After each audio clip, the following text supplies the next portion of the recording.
Good morning once again to our attendees here in the Board of Public Works hearing room who are joining us in the room. If there's any members of the public who would like to offer commentary on any of our items this morning, there are speaker cards located in the back of the room on the table. Please fill one out, indicate which item you'd like to speak on, and hand it to me.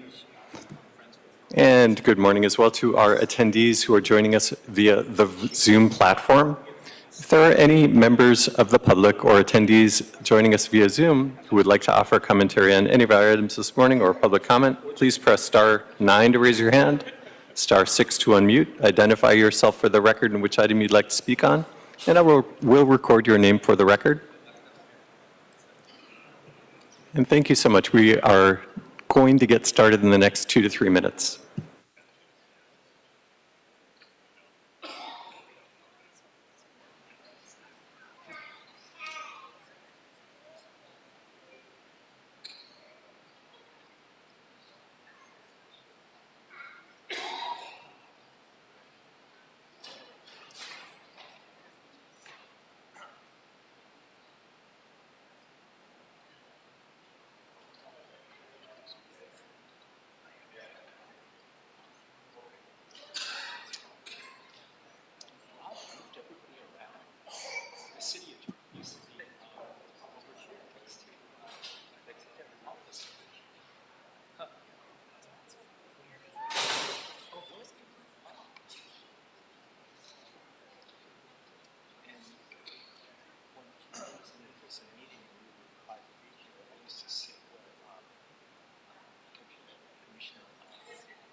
Good morning, President Garcia. We are ready to go into record mode.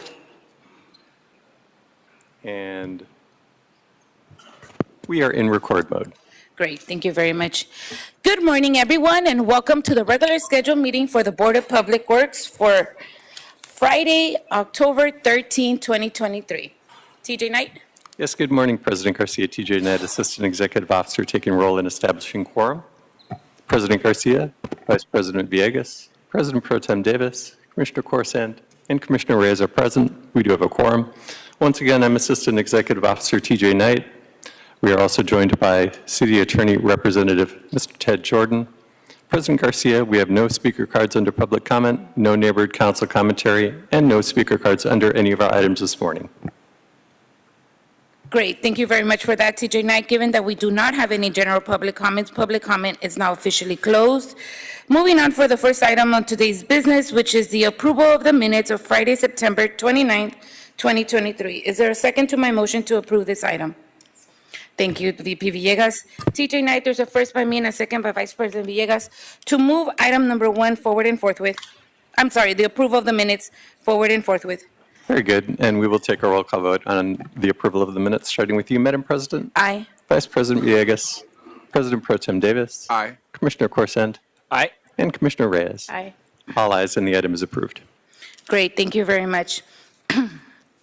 Well, good morning, everyone. Welcome to our chambers here on a Friday night, a beautiful Friday day, I should say, not night, but I'm already ready for the weekend.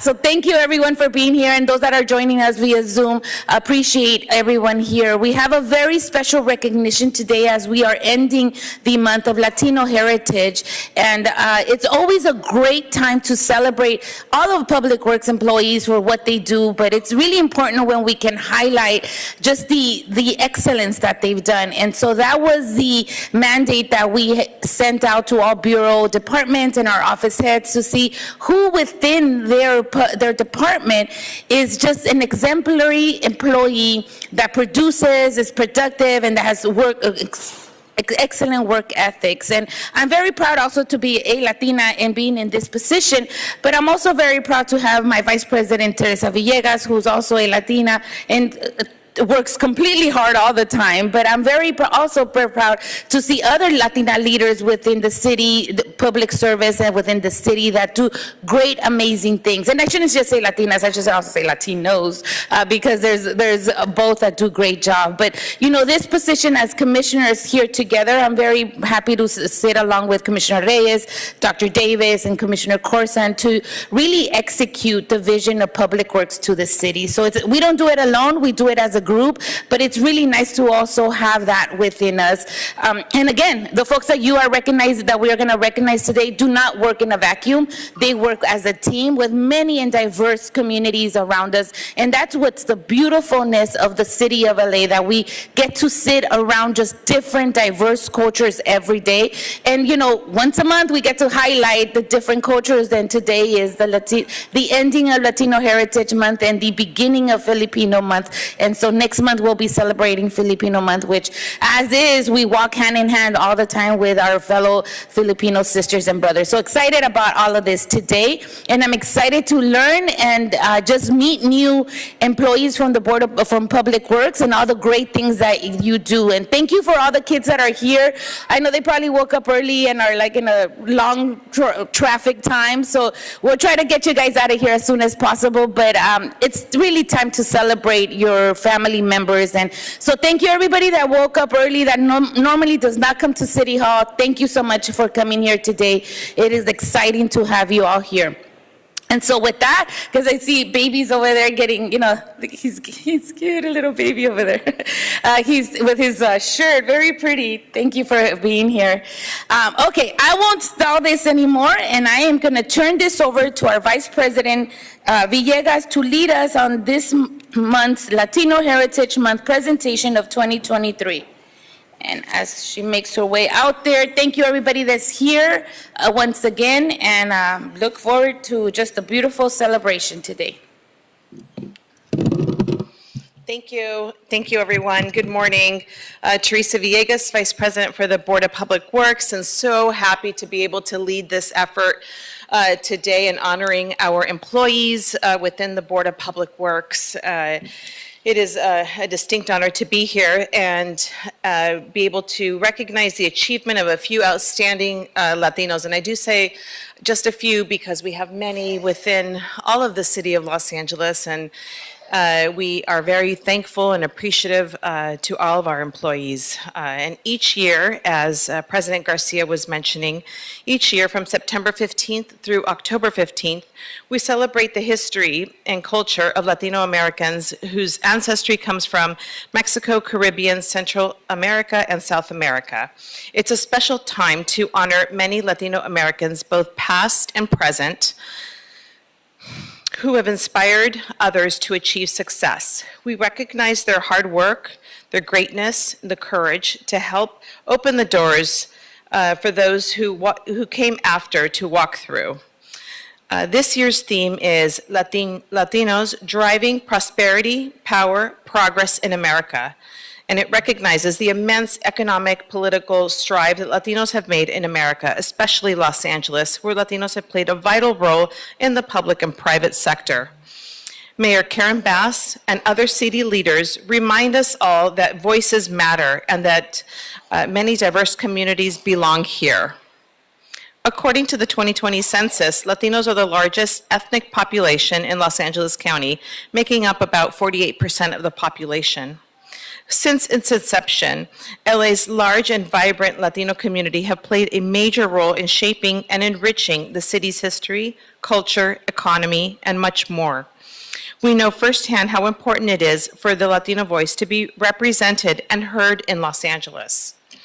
For this reason, we strive to cultivate a workplace for our employees who reflect and understand the diverse communities they serve. In the Department of Public Works, we draw strength from the diversity of our workforce. We know that Los Angeles is a better place because of the contributions and viewpoints of diverse cultures. As one of two Latinas currently serving on the board, along with a Latina general manager at sanitation, I am proud of the progress we have made. Today, Latinos represent our workforce in our board offices and our bureaus and participate at every level, all the way up to the executive positions. This recognition is our way of reflecting on and celebrating how success is forging a path for the next generation, much like those who came before us did. The men and women being recognized today are a part of the more than 6,000 hardworking and dedicated public works employees who every day deliver and manage vital services to our communities and improve the quality of life for millions of Angelenos. While we have faced many unique challenges and adapted to changes in the last few years, our public works family continues to shine and accomplish so much. We have exceptional employees who exemplify leadership, integrity, and our team spirit. And today, the board is honored to recognize a few of the outstanding Latino men and women for their invaluable contributions to the Board of Public Works and the City of Los Angeles. So now I'd like to invite President Pro Tem to introduce our first honoree. Thank you so very much, Vice President, Commissioner Teresa Villegas, as well as our President, Garcia. I'd like to commend them both as the Racial Diversity and Equity Officer for the department for the highlighting today of the individuals who helped to make Los Angeles great. As we all know, in America, Los Angeles is one of the great urban centers in America influenced by Latinos, and there are several other cities in America that have and share the equal influence. And we are very proud of the work that we do in this city and who we are in this country. It is my privilege to present on behalf of the Bureau of Contract Administration the outstanding Latino honoree this morning, Rolando Alvarado, Senior Systems Analyst for Bureau of Contract Administration. Rolando is a Senior Systems Analyst 1 in the Systems Support and Development section where he oversees web development. Rolando joined the city in 2004 as a student professional worker with the Harbor Department, where he worked in the IT department creating data flow dignitaries for the financial systems group. He gained civil service status as a management assistant in 2007 with Los Angeles World Airports and worked for the airport police as a security badge coordinator. In 2008, Rolando joined Public Works and promoted to Systems Analyst 2 with Contract Administration, and in 2015 promoted to his current role. He is an integral part of the systems team and exemplifies leadership qualities that includes acceptance and celebration of differences, a teamwork approach to problem solving, and a willingness to jump in and assist with revolving barriers to efficiency. Rolando is also a floor warden in the Public Works building, a member of the Bureau of Contract Administration's Racial Equity Committee, and always represents the Bureau of Contract Administration in a positive manner when interacting with other bureaus, departments, and agencies. Rolando was born in El Salvador and is extremely proud of his Salvadoran heritage. He has 2 daughters, both of whom have learned Spanish at home and English at school. They are both in a dual language Mandarin immersion program at school. Bureau of Contract Administration and the department thanks Rolando for his years of service to the Bureau of Contract Administration and look forward to helping him achieve his growth potential for the betterment of the Bureau and the city. Congratulations, Rolando.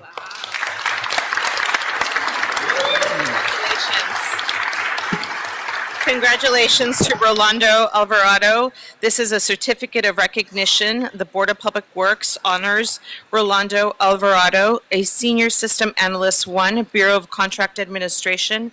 On behalf of the City of Los Angeles, the Board of Public Works is pleased to recognize your efforts and accomplishments, which have been of great benefit to the entire Department of Public Works. We thank you for your contribution and service and wish you continued success on your future endeavors. Happy National Hispanic Heritage Month, and it's signed October 2023. Thank you. Congratulations.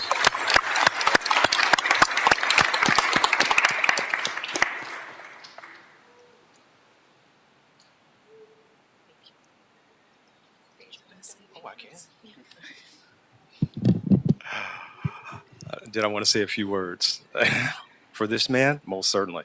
Thank you very much. We so appreciate this board and you are recognizing our department family. You know, I was in a meeting yesterday and we were talking about budget, and it was the infrastructure group. And I think Public Works can definitely appreciate infrastructure. Those things that are so critically needed, but in many instances, you don't see them. We don't see the conduit, we don't see the cable, we don't see the pipes, those things that are below us, but it's so critically important to the health and well-being of our community. So for the Bureau of Contract Administration, Rolando is part of our most needed infrastructure. I can pause if you want me to. Security. No, you are not interrupting our meeting, and you're not interrupting our presentation.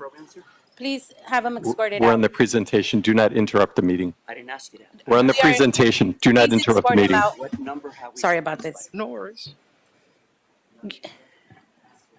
You are interrupting our presentation. We need to get him out. Have him have a seat. We're gonna get him out. Are we done? He is officially escorted out. Public comment? Ted, we need to get LAPD here.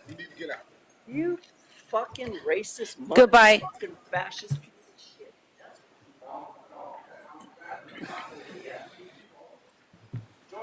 We are not interrupting a presentation.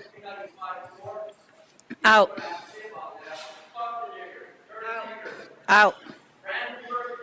Out.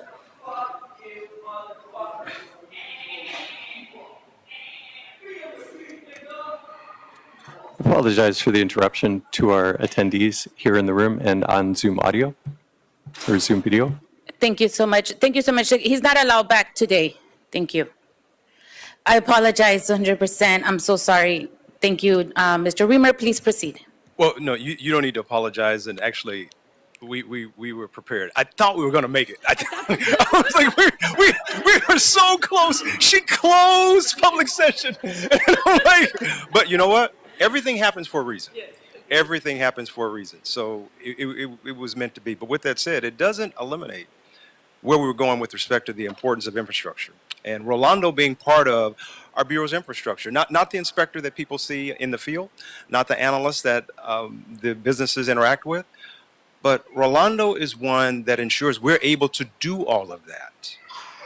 He ensures that our vital communication link through technology is sound and robust.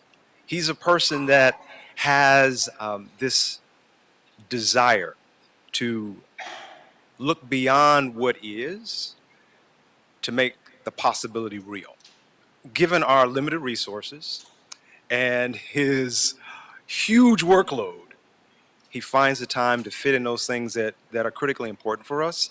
And then Rolando is just, quite frankly, a nice person. He really is. I so enjoy being able to stand before you today and acknowledge him for the blessing that he is to not just the Bureau of Contract Administration, but this department in this city.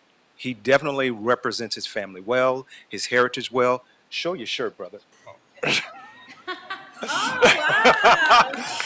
I mean, and so we are Salvadoran. we're grateful for him. We thank his wife Adriana for allowing him to give the many hours that he does so that we are able to serve the citizens of the city in the way that we do. So I join this board in acknowledging and thanking you for all that you do for our Bureau, Rolando. It's good to know you and to serve with you. Blessings to you.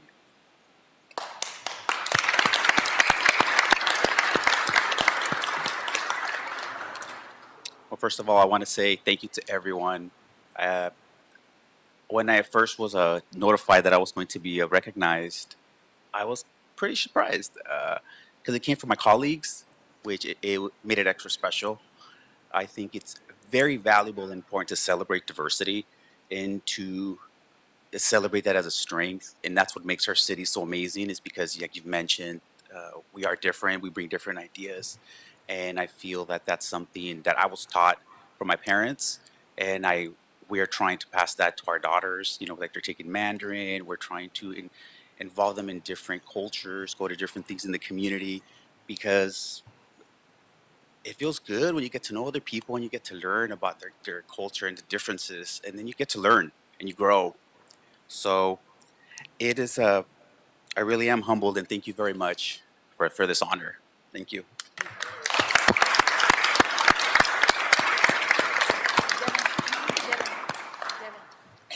Congratulations again.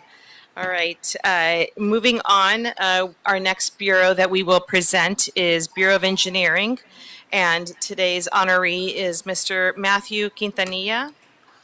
And he is a Civil Engineer Associate 3 with the Bureau of Engineering. And he is with the Engineering Environmental Division, known as EED, and it's a construction management group. He's responsible for 5 engineers and oversees $110 million in active construction projects. And this includes $70 million, a joint project of the Bayona Creek water quality improvement and the Sepulveda Channel low flow treatment facility. I'm going to go off script for a little bit. I know that these projects are really important to the quality of life for many Angelenos, and we take, I think Mr. Reamer mentioned this, we take as Angelenos and other folks living in our city, every little bit that our employees do just helps the quality of life for everyone. And although these projects may not resonate with everyone in the city of Los Angeles, it's part of keeping our Angelenos enjoying life where they work and where they play.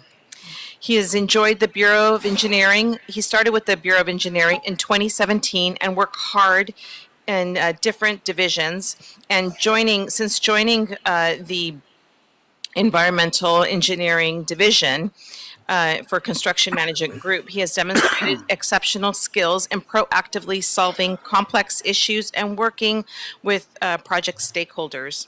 Matt is also a trusted source for the division's quality control of construction plans and specifications. No matter what the challenges he faces, Matt sets an outstanding example of resolving issues with a positive and thoughtful approach. He does this by engaging all parties, from fellow engineers, project clients, the public, the contractors, and with respect and professionalism. Matt grew up in the city of Paramount, California. He graduated from St. John Bosco High School in 2009, and he obtained his Bachelor of Arts degree in Environmental Studies from UCSB in 2013, followed with his Master's of Science degree in Environmental Engineering from USC in 2018. The EED program is lucky to have such a dedicated engineer like Matt, where we are pleased to recognize him in front of the board during Latino Heritage Month. And congratulations, Matthew. Where is Matthew? There you go.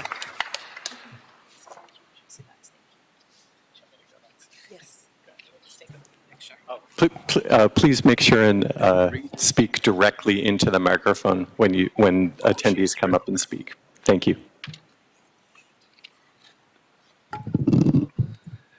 Good morning, everyone. Good morning, President Garcia, Board of Public Works. Ted Allen, City Engineer. Want to add a few things to the nomination came from Environmental Engineering Division, so you notice everything they said in there was from Environmental Engineering Division. So it's all true, it's all great, but I wanted to add a few things from my own personal experience about Matt and that really add to tell who he is and the extra things that he does. Starting out first, following his degree, he did start with the Bureau of Engineering in 2017, actually a little bit prior to getting his master's. He got his professional engineer's license in 2020. We all know what a year 2020 was, but that's very fast. I think it speaks to technically how good he's excellent technically. But over the years, I've had the pleasure of working with him in other capacities. He started out in his first division, in Bureau of Engineering, we do a rotation program. He started out in Central District. He was in the utility permit group, at least for part of the time. I don't know if it was the whole time or part of it. The whole time, yeah. So I remember back then, Blue LA was starting. They really needed help accelerating, and whatnot. And so in Central District, his first year on rotation, I got an email directly from Blue LA thanking me for how much of a help he was, how much he helped them get those installed. So from the very beginning, he was making a difference. They really enjoyed working with him. We all enjoy working with him. He went to Wastewater Conveyance Engineering Division doing design. I assume he probably did a great job, but I didn't work with him in that capacity. But I did work with him at that time on some other things. So, I'm a part of the racial equity group in Bureau of Engineering. He was also part of our subgroup that does outreach to schools, making toolkits for teachers to use for STEM, different STEM days, going out to the schools himself, working with the students, popsicle bridge things, all that. So, very much a part of our racial equity group and our school outreach group, which I was one of the ones that helped found that many years ago with our 9th Street Rockets right here in Skid Row. And he helped to grow that along with the rest of our racial equity committee. So, and then the other thing, strategic planning. So going above and beyond, certain people really stand out. So he volunteered for Racial Equity Committee. He also volunteered for our strategic planning group. He was part of a committee for Engineering Academy, helping to pass knowledge on to others, do a knowledge bank for the Bureau of Engineering. So, and then lastly, and kind of fun, this last weekend, unfortunately, we lost. But it was a very close game to San Francisco in softball this year. But he's been a part of our softball team. He was coming back from a past injury, but even with that, he went 4 for 5 and was the MVP of the game for the Bureau of Engineering. So it's just all around. He's a great person. He goes above and beyond. He volunteers for things, and that's really who he is. And so I'm so greatly happy to see him honored today and thankful to all of you for taking the time to honor him, and definitely want to offer my congratulations.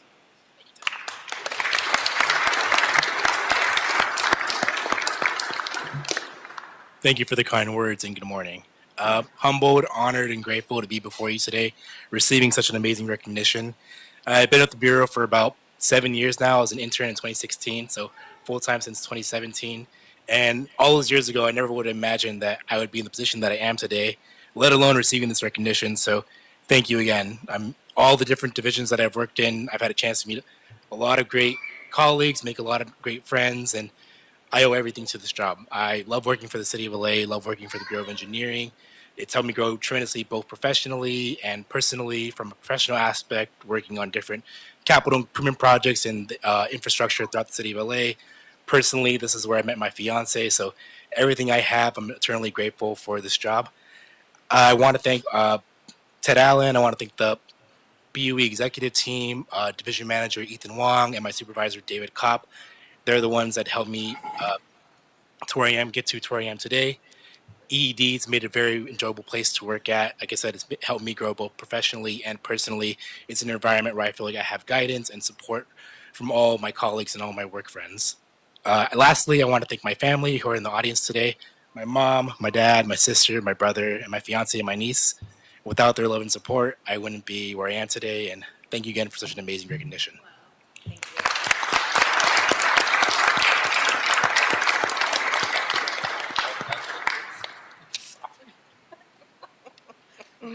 Thank you. All right, moving on. I appreciate it. Congratulations again. Thank you. Now we will hear from Commissioner Reyes. The floor is yours. Good morning, everyone. First, I'm going to go off script and kind of level set our conversation today. And as you know, we are facing global chaos and unrest. And really, it is time for reflection in our community, in our city, as we talk about what we really stand for: belonging, inclusion, and solidarity. And so as we celebrate our Latino Heritage Month, it behooves us to stand for diversity, because when we embrace our differences and we accept and acknowledge our contributions to society and to U.S. history as a highlight of what we stand for, who we stand for. I am really proud to be a commissioner and to espouse our Latino employees and their contributions to the city. Let's continue to uplift each other and our voices, be out there, engage, and make sure that our city, our communities really stand together, because if there is any time where it is needed, it is now. So it is my honor to present and acknowledge the contributions of Karina Gonzalez, Environmental Engineering Associate 2 for the LA Sanitation and Environment. Karina has been with the City of Los Angeles for 6 years, including 1 year as a student engineer. So welcome to the fold. 6 years is just a little minuscule. We want you here for more than 30 years, right? In 2018, she began her career at the Donald C. Tillman and Los Angeles Glendale Water Reclamation Plants. There, she managed several construction projects for the plants to improve the treatment process and was actively involved in public outreach and plant tours to inform and engage the public on LA Sanitation and Environment's commitment to protect the public and the environment. In 2020, she began working with LA San's Climate Action Program, where she prepared the city's greenhouse gas inventories to quantify the amount of greenhouse gases released from the city. That's not an easy thing to do. These are key to understanding the city's emissions and the sources and tracking the city's progress towards carbon neutrality.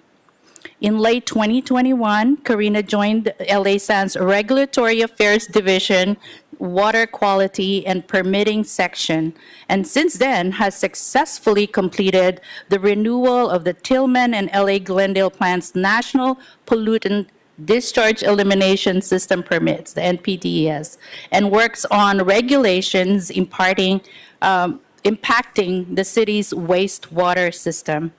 Karina is a graduate of UC Irvine with a degree in environmental engineering. I think what is important to mention is that Karina is LA Sands Mentorship Program Coordinator and has been actively involved in Engineer Day and Earth Day events. She is passionate about her job, serving the public and the environment, as well as mentoring and encouraging the next generation of STEM and new professionals and the next generation of Latina leaders, I would say. Thank you, Karina, from the bottom of my heart. Congratulations on this recognition.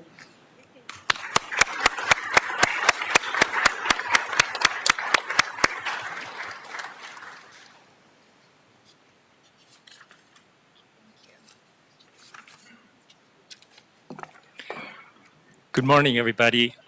It's really enjoyable to see you guys all in person. I think the last time I attended this meeting was virtually, so it's really a different situation. After hearing the introduction by Vice President Villegas, I kind of wish I was Latino now. I'm kind of hoping that President Garcia can nominate me or designate a Latino for the day for me. Thank you, Commissioner Reyes, for your wonderful introduction of Karina Gonzalez. I am Mosto Jerry, Assistant Director for LA Sanitation and Environment. I won't repeat what you just mentioned, Commissioner Reyes. I was actually going to talk about her volunteering as the EEA2, that's the Environmental Engineering Associate 2 Mentorship Program. She's leading that whole effort. She just volunteered for that. But since you mentioned it, I won't touch that. I do have one additional upgrade, though, or update. She is currently leading and is actually the lead on the PFAS task force. If you don't know what PFAS is, it's the poly and perfluoroalkyl substances, and it's commonly known through the media as the forever chemical. And there are actually 9,000 different compounds within this umbrella, and it's a real concern. It's probably the biggest environmental concern right now, and she's leading this effort. And the reason for this is because this forever chemical, or these forever chemicals, involve virtually every operational division within LA SAN. And because these chemicals impact just about every LA SAN division, it's imperative that every division be kept updated on the latest information, that we work together to develop a coordinated strategy to address these chemicals from source control all the way to treatment. And it's very important for us to be able to communicate it to elected and appointed officials, as well as the news media, that we speak in one voice, that we are coincident, I guess, in our thoughts and our communication. You know, it's fantastic that someone this young is actually leading this effort and making sure that all the above things that I just mentioned, she's leading this effort, and it's really badly needed because it is a huge environmental concern, this as well as microplastics. So those are the two that are right on the horizon, and we really need to address these. So I want to congratulate Karina for all her accomplishments in her very young professional career, and I look forward to more of the same.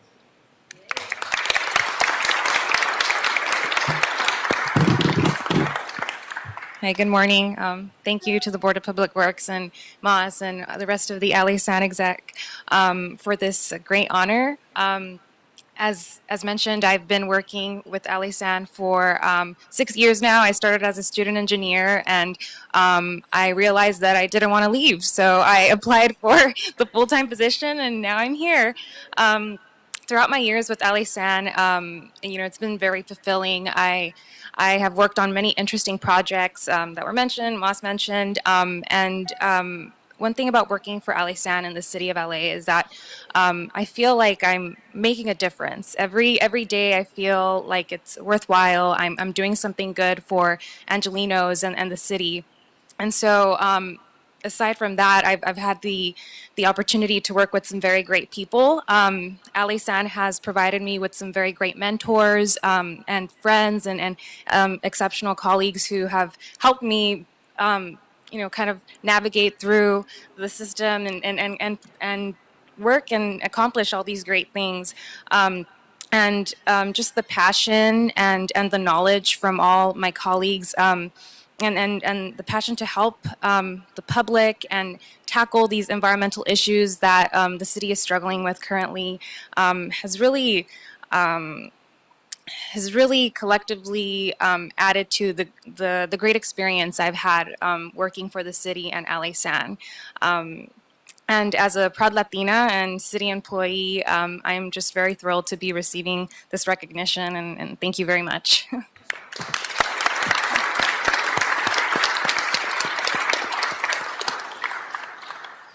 It's so inspiring to see the honorees today. So congratulations once again. The next honoree today will be presented by Commissioner Corsand, and the floor is yours. Thank you. I have the pleasure of introducing Victor, I'm going to say Tercios, from the Street Lighting, Bureau of Street Lighting, and the Street Lighting Street Engineer, who happens to not be here today because he is on a well-deserved vacation. But he's going to be able to log in to the Zoom at some point and totally bypass the disruption and think that everything went great today. So Victor is a registered professional civil engineer and has been with the Bureau of Street Lighting for over 8 years in various roles. In his current capacity as senior street lighting engineer, he oversees the transit co-location and digital inclusion divisions. He plays an integral role in coordinating engineering and construction work and is responsible for ensuring projects are carried out on time and on budget. Notable achievements during his time at Street Lighting include managing and developing a database that tracks design, construction, and invoicing for the co-location program, implementing new engineering procedures that expedite construction projects with field operations division and contractors, and created a new standard and specifications for the Bureau's digital inclusion program. Victor's dedication, sound judgment, and work ethic exemplify his professionalism. Over the years, he has been able to guide and mentor his staff, improve workflow and productivity, and enhance engineering programs in the Bureau. His contributions to the department are invaluable and much appreciated. Victor started his city career in 2007 with the Department of Building and Safety. We actually stole somebody from another bureau. One for us. Where he is responsible for review of grading plans, soil reports, and zoning plan checks for the new building, dwellings, and subterranean garages. Congratulations to Victor, and Assad Al-Najjar is here from the Bureau of Street Lighting, but I'm going to also take a cue from Commissioner Reyes first. And I know we do this at the end, but I'm going to do it real quickly. Congratulations to all the honorees. And this is a wonderful sight to see that so many of our honorees this year are younger in their careers.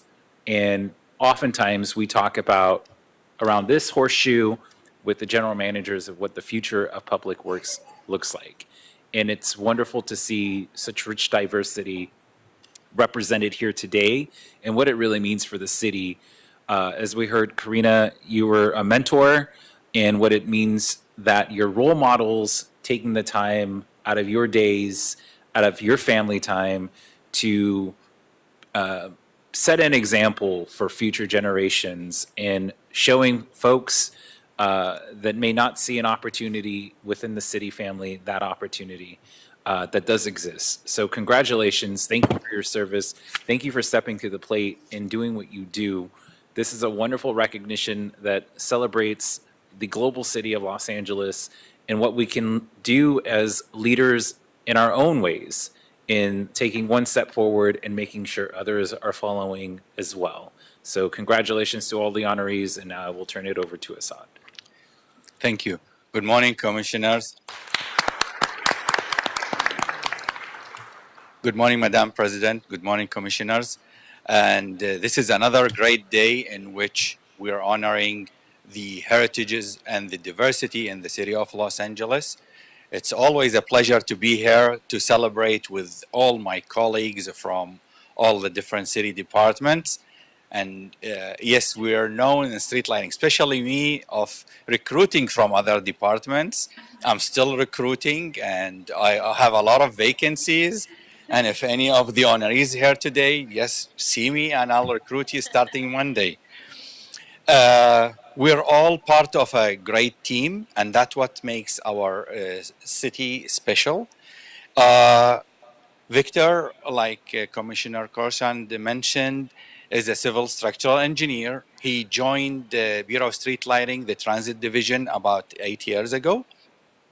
And he worked hard on the design, build, and construction on the Expo line, on the Orange line, and the finalizing of the Blue line acceptance. His structural engineering came in handy for special foundation design and a lot of the obstacles we were facing during the multiple phases of the design build projects. Later, he promoted into the co-location division, in which he was heading all the special permits to address the special needs for the mobile operators such as AT&T, Verizon, and T-Mobile, in which we upgraded the poles to the smart poles, part of our smart city deployment.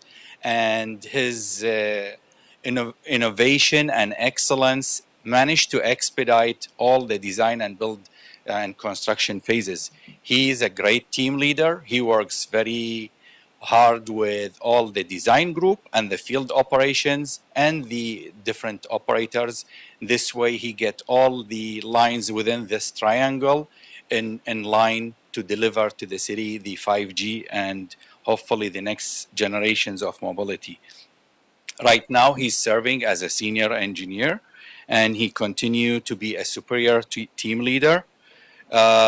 It's always been a pleasure for me and all our other engineers at the Bureau to work with Victor and wish him well. He's attending a family wedding and he wishes everybody well. And I foresee that he's going to have an excellent career within the city of Los Angeles. And on behalf of the Bureau, I thank him very much for all his contributions. And on behalf of the city of Los Angeles residents, I thank him for all he does to get our 5G operational throughout the city. Thank you.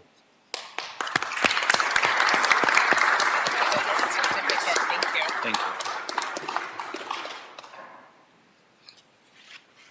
Congratulations to him as well. And I will turn the floor to President Garcia to do the honorees for street services. Thank you. Thank you. Thank you so much, VP Villegas, for leading us on these special ceremony. It's always a joy when Latino heritage comes around, but it's also very busy for us because we have so many events to go and attend, and sometimes they double up. And so today I just want to say thank you for everybody for being here. It is really a pleasure to come to an end and be able to celebrate at this level. I'm going to introduce the nominee from the Bureau of Street Services, Ms. Yurina Salinas, Street Services Investigator, Streets LA. And so Ms. Yurina, and I believe Chief Harris is here to speak on her behalf as well. Ms. Yurina was hired through the Targeted Local Hire Work Program in November of 2019 as an office services assistant. Because of her desire and willingness to work, she was assigned to task of processing special events permits, which a street service investigator previously handled. In May of 2020, she was promoted to administrative clerk. In this position, she worked closely with the investigative staff and processed their work. While in this role, she was encouraged to take the Peace Officer Standard and Training Level 3 class at El Camino College. She went to school at night and most weekends while working a 40-hour week and the mother of 2 school-aged children. In December of 2020, she graduated from the Level 3 Police Academy, and that same month, she was accepted as a reserve investigator with the Investigation and Enforcement Division. After months of training as a reserve investigator, she was hired as an emergency appointment street services investigator in September of 2022. Since then, she has proved herself to be one of the most valued and respected employees. Congratulations, Yurina, on all your achievements and the hard work, dedication, and the sacrifices you have made over the last 4 years. You are truly a Cinderella story. Wow.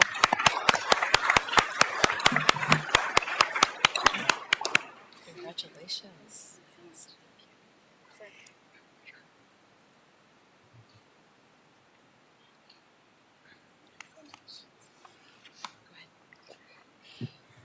Good morning, President Garcia, Commissioners, Mr. City Attorney, Mr. Executive Officer.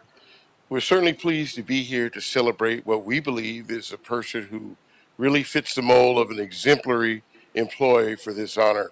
You know, you mentioned it, but I don't know if everybody got the sense of how difficult what Yuri accomplished was. I mean, she went to the police academy on nights and weekends. This police academy was no easier or no different than a normal police academy, yet she still maintained her 40-hour work week, cared for her family, and became a top student graduating from the academy when we were glad to welcome her into our reserve investigator program. But that wasn't the end. Once she accomplished her academy graduation and was accepted in the program, she still volunteered to work 16 hours a month on her own time as an investigator out in the field to learn the skills necessary to compete for the examination to become a full-time city investigator. So we are very impressed with her dedication to stick to this task with all the other responsibilities of life and accomplish this. And we think it's just a strong indication of what she's going to accomplish in the future as a true leader within the Bureau of Street Services. So we're so happy to have her as a part of the Public Works family, but particularly we're happy to have her at Streets LA. We hope we'll be able to keep her there for her career, but we see nothing but greatness in her future. And we think that this is a shining example of the type of Latinas we're here to celebrate today. And we appreciate all you do. Thank you. Thank you.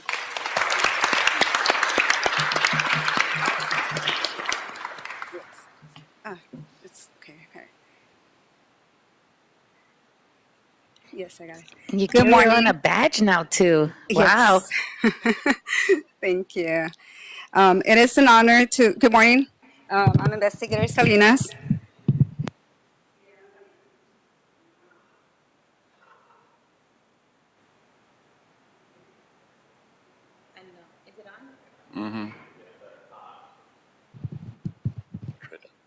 There? Okay, better. Okay, thank you. Here we go. I just want to. Have engineers. It is an honor to receive this recognition and to work for the City of Los Angeles. I also want to thank my chiefs that they're present here. And it means a lot for me that they decided to recognize me for this recognition. And it's grateful for the opportunity that the Target Local Hire gave me, the program offer. And the mentoring my colleagues have given me. I am proud to be Mexican, born from Guadalajara. And I'm very proud to be part of the City of Los Angeles and now be part of the IED staff. And pretty much I just want to thank my parents and for all the support, my husband that's present here with my boys, and all the support that my coworkers have given me as well. And I just want to thank everybody. And pretty much supporting and believing in me and encouraging me for new challenges. And I will continue working hard and representing the City of Los Angeles proudly. Thank you.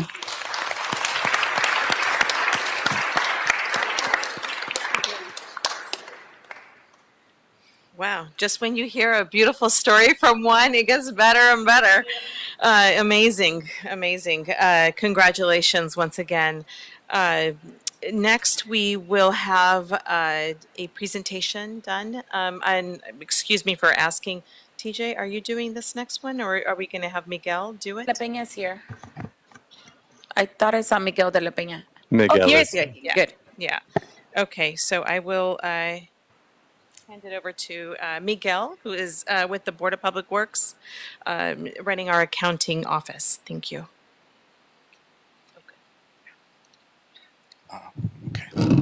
Good morning, Commissioners, and thank you for the opportunity. It's always a pleasure to be in front of you. First of all, before I introduce Michael Prentice, Michael, would you like to come? I would like to say that I'm really proud and I'm really thankful to be part of an organization that actually allows its employees to come every day being themselves, being able to be proud of who they are, being proud of their heritage. And I'm always even more impressed with employees that are willing to be open and say who they are and proud. I'm also a Tapatio. I just wanted to say that to so it is wonderful. And with no further questions, with no further comments, I just would like to say that Michael has been an addition to the Office of Accounting since 2019, and he's been a great addition. He's always available to assist his colleagues, and it's been such a path, I believe, for Michael, because Michael actually was part of the whole pandemic, the whole situation, the whole experiment of working from home for the city of LA. He's been instrumental in ensuring that work gets done on time. He's really a great pillar for his section, and he works as part of the CIP program, BOE, actually providing support to the capital improvement expenditure program, which is very large program, $63 million, and make sure that all of our projects, all of our capital expenditures are actually processed on time and timely. Michael is very vested, I believe, and I've actually observed that he's vested into his career, and he is steadfast. And I would like you just to take the time to congratulate Michael. And thank you so much for your contributions, Michael. Thank you so much for the Board of Public Works for taking the time to recognize our efforts and make sure that his work, his steadfastness doesn't go unnoticed. Thank you.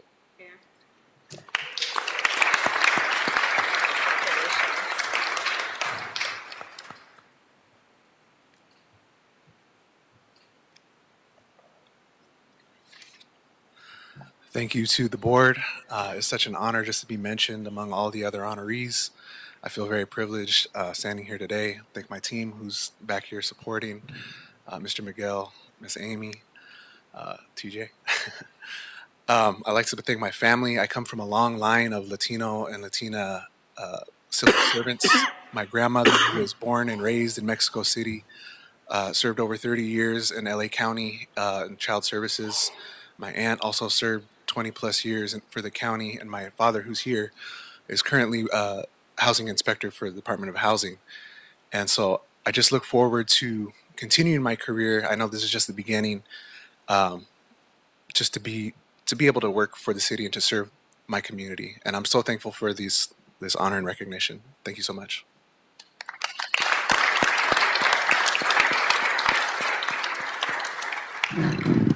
And I just want to say congratulations to all of the honorees today, and just to our last honoree as well, Michael Prendes, really an integral part of our Public Works family. And, as Miguel was mentioning, these are the staff that, help us pay, just all of our contractors, folks that work with the city. And it's, we can't do work without accounting as well. They're just a big part of our Public Works family. So thank you so much and congratulations. And for our closing remarks now, I will turn it back over to our President Garcia. Thank you. Thank you so much, Vice President Villegas, and thank you for leading us one more time on that. Congratulations to all the honorees today. It is really a pleasure to share this platform with all of you, and it is an honor to serve in my position along with other great leaders, Latinos here. Miguel de la Peña, let's not forget, you do oversee the accounting department, so congratulations to you too. Marta Segura, who is our Climate Emergency Mobilization Officer, who serves and really pays attention to our climate and our heat process. So thank you to Marta Segura. And we mentioned previously Barbara Romero, but I also want to mention Alfred Mata. You're here. Is Alfred Mata? Here you go. Also an engineer at a very high level rank as well. And so, and everybody else that I missed at the Latino level, thank you so much for serving.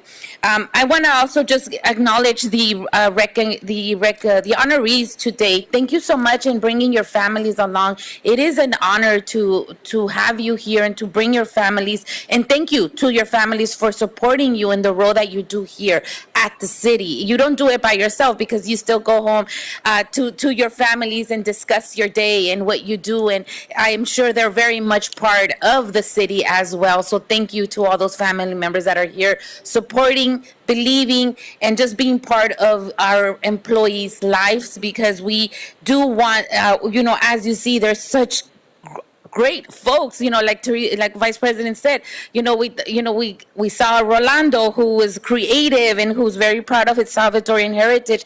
Thank you so much, Rolando, for being here and for just giving your best and your heart that comes from your home. Thank you for that. To Karina, thank you, Karina, for leading such huge efforts. And one of the tasks that we have as Latinas, or that we speak dual languages, is translation. We always have to translate and break it down to our families what we do, right? What you do. So good luck translating what you're doing, because Mas, said these huge terminologies, scientific terminologies, and I just want to hear how you're going to translate that at home. That's all I have to say, because that is a huge undertaking to do. So thank you, Karina, for doing all of that and for making sure that that you are also leading the way for other Latinas, not just in sanitation, but just all around. Thank you for that. To Victor, who's not here, and I work very closely with him on his co-location program. Please send him our best. It is an honor to also work with him, and so knowledgeable that he is in everything that he does. So thank you for that. Please let him know that. And Yurina, wow, you are amazing. Where is Yurina again? Amazing, amazing. You are a true example of what an opportunity means. And the Target Local Hire, we really appreciate the Target Local Hire, and we see such great folks coming out of there. You are an example of what can be done when you put your will to it. So thank you so much for just doing everything. I'm sure your kids are so proud of you. I mean, I'm proud of you just because you're now carrying a badge and you look so great doing it as well. So thank you so much for everything you do. And Chief Harris, thank you for highlighting her role and for bringing it up front to us. We now know what a true treasure we have out there. So thank you so much for that and for the work that you do as well. And I don't want to miss Michael, our accountant. Michael, thank you. Where is Michael? Oh, there you are. Thank you so much for your time and for your professionalism. We always do forget the accounting part of a project, but that's the most important part to everyone, because you get paid, people get paid through that, contractors get paid, workers get paid. And so as we, really pay attention to the front part and the execution of the project, at the end of the day, everybody wants to go home with a good, well-paid paycheck, and you make sure that happens. So thank you so much, because it's not just a small, fraction that you're doing by typing in stuff. No, you are getting somebody paid, and that's the true livable value of here. So thank you so much for taking that as seriousness as it needs to be, and we appreciate that. So thank you so much, and to your lovely wife that's next to you, thank you so much for being and supporting him as well. Did I miss any other? I hope I didn't. I think I got all the 5 honorees. Thank you for that. I want to just say and close today's ceremony, congratulations to all honorees on your special recognition today. It was wonderful and inspiring to hear your stories and to learn about the excellent work you do to build and maintain the infrastructure of the city. As a Latina myself, I'm proud to call each of you my colleagues and to work alongside with you to improve the quality of life for the city of Los Angeles and all the residents in here. Thank you so much for that. Thank you for all the exemplary work that you do on a daily basis to deliver with vital services that make our neighborhood safer, cleaner, and more livable. And I want to thank the family members like I've done before very much. Thank you so much again. Your accomplishments show the importance of having a diversified workplace and creating the opportunity for greater Latino representation in key leadership positions. Whether you realize it or not, you are leading by example and paving the way for future generations of Latinos within the city within Public Works, within the city of Los Angeles, and within your own family. Many first and second generation immigrants share the similar experience of coming to the United States for better opportunities and a better life. I congratulate each of you for achieving the level of success that you have in your careers and building the life that you once dreamed of having. And not just you, but I'm sure your parents as well. As Latinos, it's important that we celebrate each other's wins and help each other during challenging times. We must come together to support each other and lift each other up. We must continue to shine a light on the hard work that Latinos do day in and day out to help this country thrive and prosper, and to remain hopeful and positive for what the future will bring. The board is honored to recognize these men and women during National Hispanic Heritage Month and will continue to spotlight more Latinos throughout Public Works and throughout the years to come. Thank you, everyone. This closes today's Latino Heritage Recognition, and it is an honor to serve as the president as well. And with that, I say thank you, everyone. Have a good rest of the day, and just celebrate each other. Picture. We are going to take a 5-minute break to take pictures. I think it's a pretty large group, so we're going to go out to the City Hall steps and take pictures there. All right. Thank you, everyone. To those joining us in the social platform, we will be back in about 10 minutes. Thank you.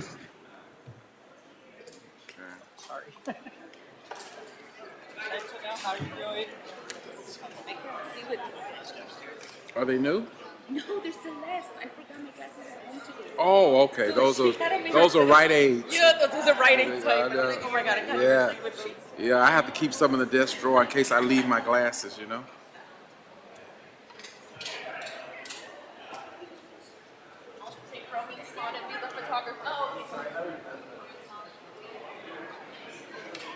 That's okay. I make sense. I just saw it as TBT.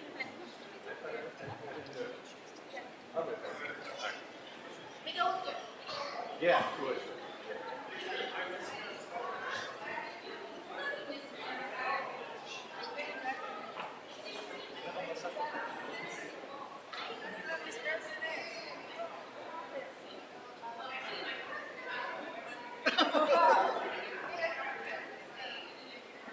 I will try, because I haven't invented this thing, but I'll try. Hey, TJ. Congratulations. What? On what? I've been doing it. Yeah, it's just a little bit more Okay, let me.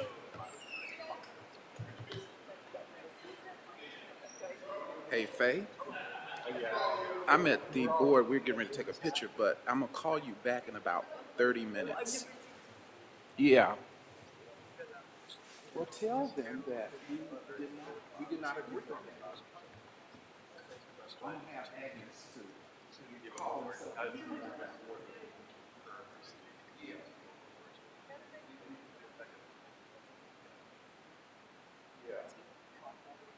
Yeah, pause it. I'm trying to adjust the camera to get Commissioner Reyes in view, but it's really difficult. If I get her, then I miss course and. So, does your camera move around? You can't move it around. Yeah, I can move it. The one on the speaker, or they both move. They're both really inexpensive. You probably need to do two. Oh. But you need to find one that's like automatic moves if you want to move like the. Like Do whoever's, that. because in Google Meet, so it would change. Like when somebody's speaking, it would automatically move it. Well, okay. Oh, It you would mean au- the actual camera will pan? Yeah. So basically, we all have cameras, but basically, when you set it up in Google Meet, so whoever's a speaker, it's going to be the person. The system itself will show the person's video. Uh-huh. That's in Google Meet, but Yeah. this is Zoom. I can do, there's a setting where I can say speaker Yeah, is, like is that. highlighted. This is what you do. But when, yeah, I So it guess I will could move. try that, yeah. Yeah, of course.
Jen, how you doing?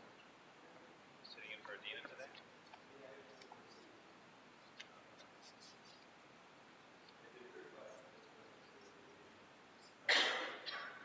Thank you.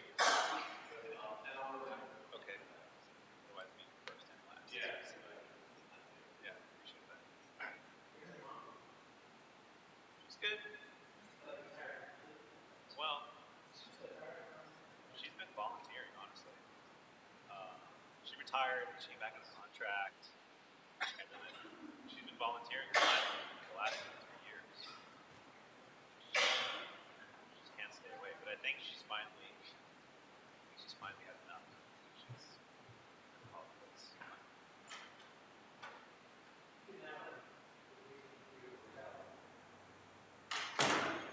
Yeah. Yeah. I still remember the story you told me about the first time you met her.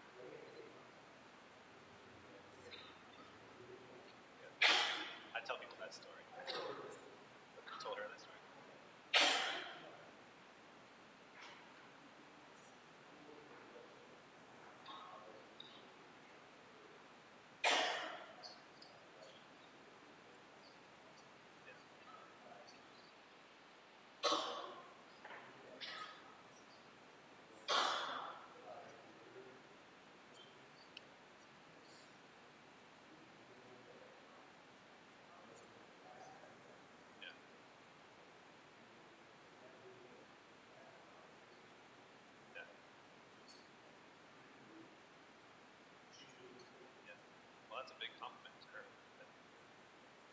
Try to continue that.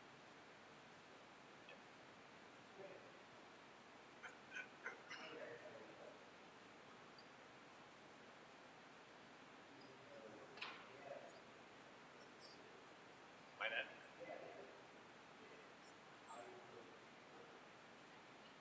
Oh, really? Oh, okay.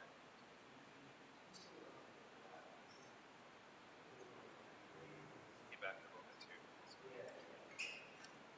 I think he retired in 2010. Yeah.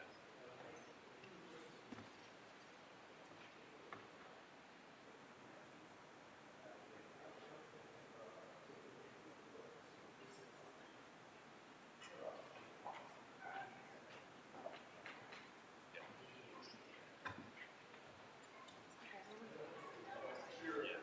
Okay. Even now, well, when I talked to him about retirement, he says he wishes he had continued. I mean, he really liked working. He passed up the E-RIMs. Oh. But he wishes he had continued working. Yeah, it shouldn't be the continuation. Yeah, I mean, it's hard to pass up, and he kind of regrets retiring early. Yeah. I think he wished he had worked additional. But then it's the career. But he got 5 years on the E-RIMs. FYI. Sort of. Yeah. I think say no. But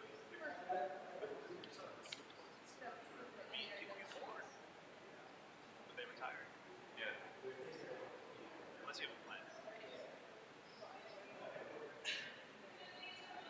Either that or she'll wait until you know.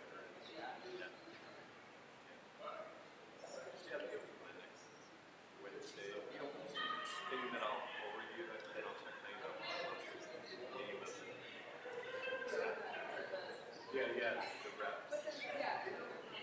Is that the, well, there's one more. That's all for you.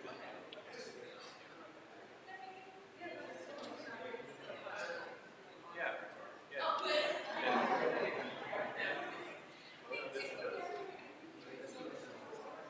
Wow. Correct. There's a lot of weight because remember Jim Treadway? He did the Muir Trail. Yeah. He came back to just but then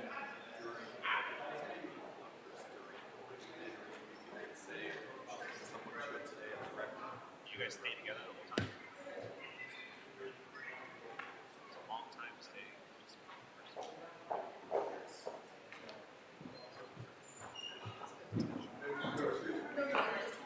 Oh yeah, he is really good. Yeah. You know James, right? That's a good idea. Let me just wait a minute, because you're going to be facilitating two officials. Jim said that they started together, then they split up, and they met up again, which to me seems to be James, please be Devin. I'm sorry. Devin will be facilitating.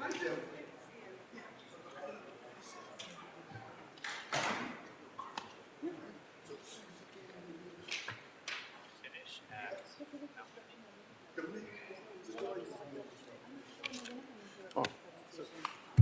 Friendly reminder, I'm sorry to interrupt, President Garcia, that we do have the presenter for item 1 on the regular agenda is the same presenter for item.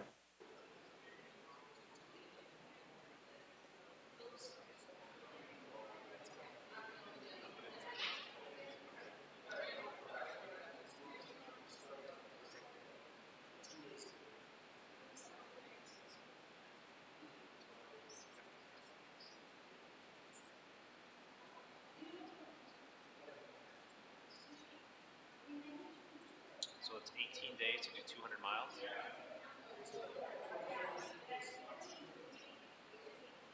what is that, like 14 miles a day or something?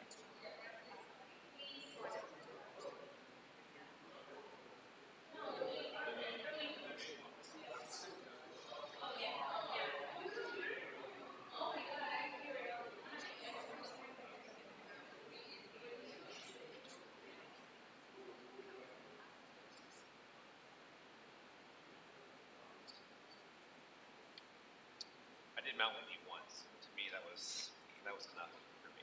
Just one. Yeah. Just one day. Yeah.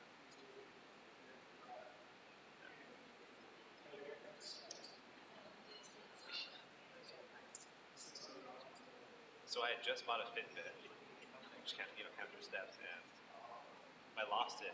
I was curious to see what my count would be, and I lost it on the trail, so I never got the count.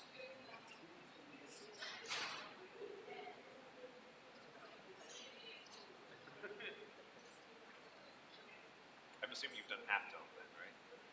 To me, Half Dome's a much more scenic hike than Whitney.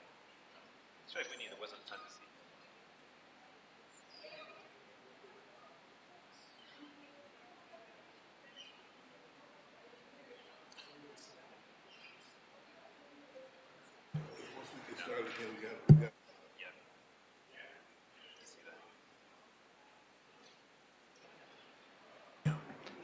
Today was. And we are once again in record mode, President Garcia, just to reestablish quorum at this time. President Garcia, Vice President Villegas, President Pro Tem Davis, and Commissioner Reyes are present. City Attorney Ted Jordan is also present. I'm TJ Knight, Assistant Executive Officer. And the time now is 11:24. Thank you very much, CJ Knight, for establishing quorum there. We are going to go a little bit off the agenda today. I am going to actually call item number 8, status update on major upcoming street improvement projects, Bureau of Street Services.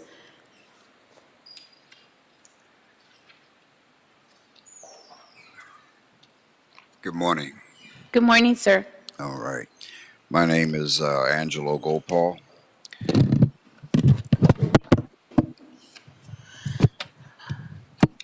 Can we get an engineer up there? Just kidding.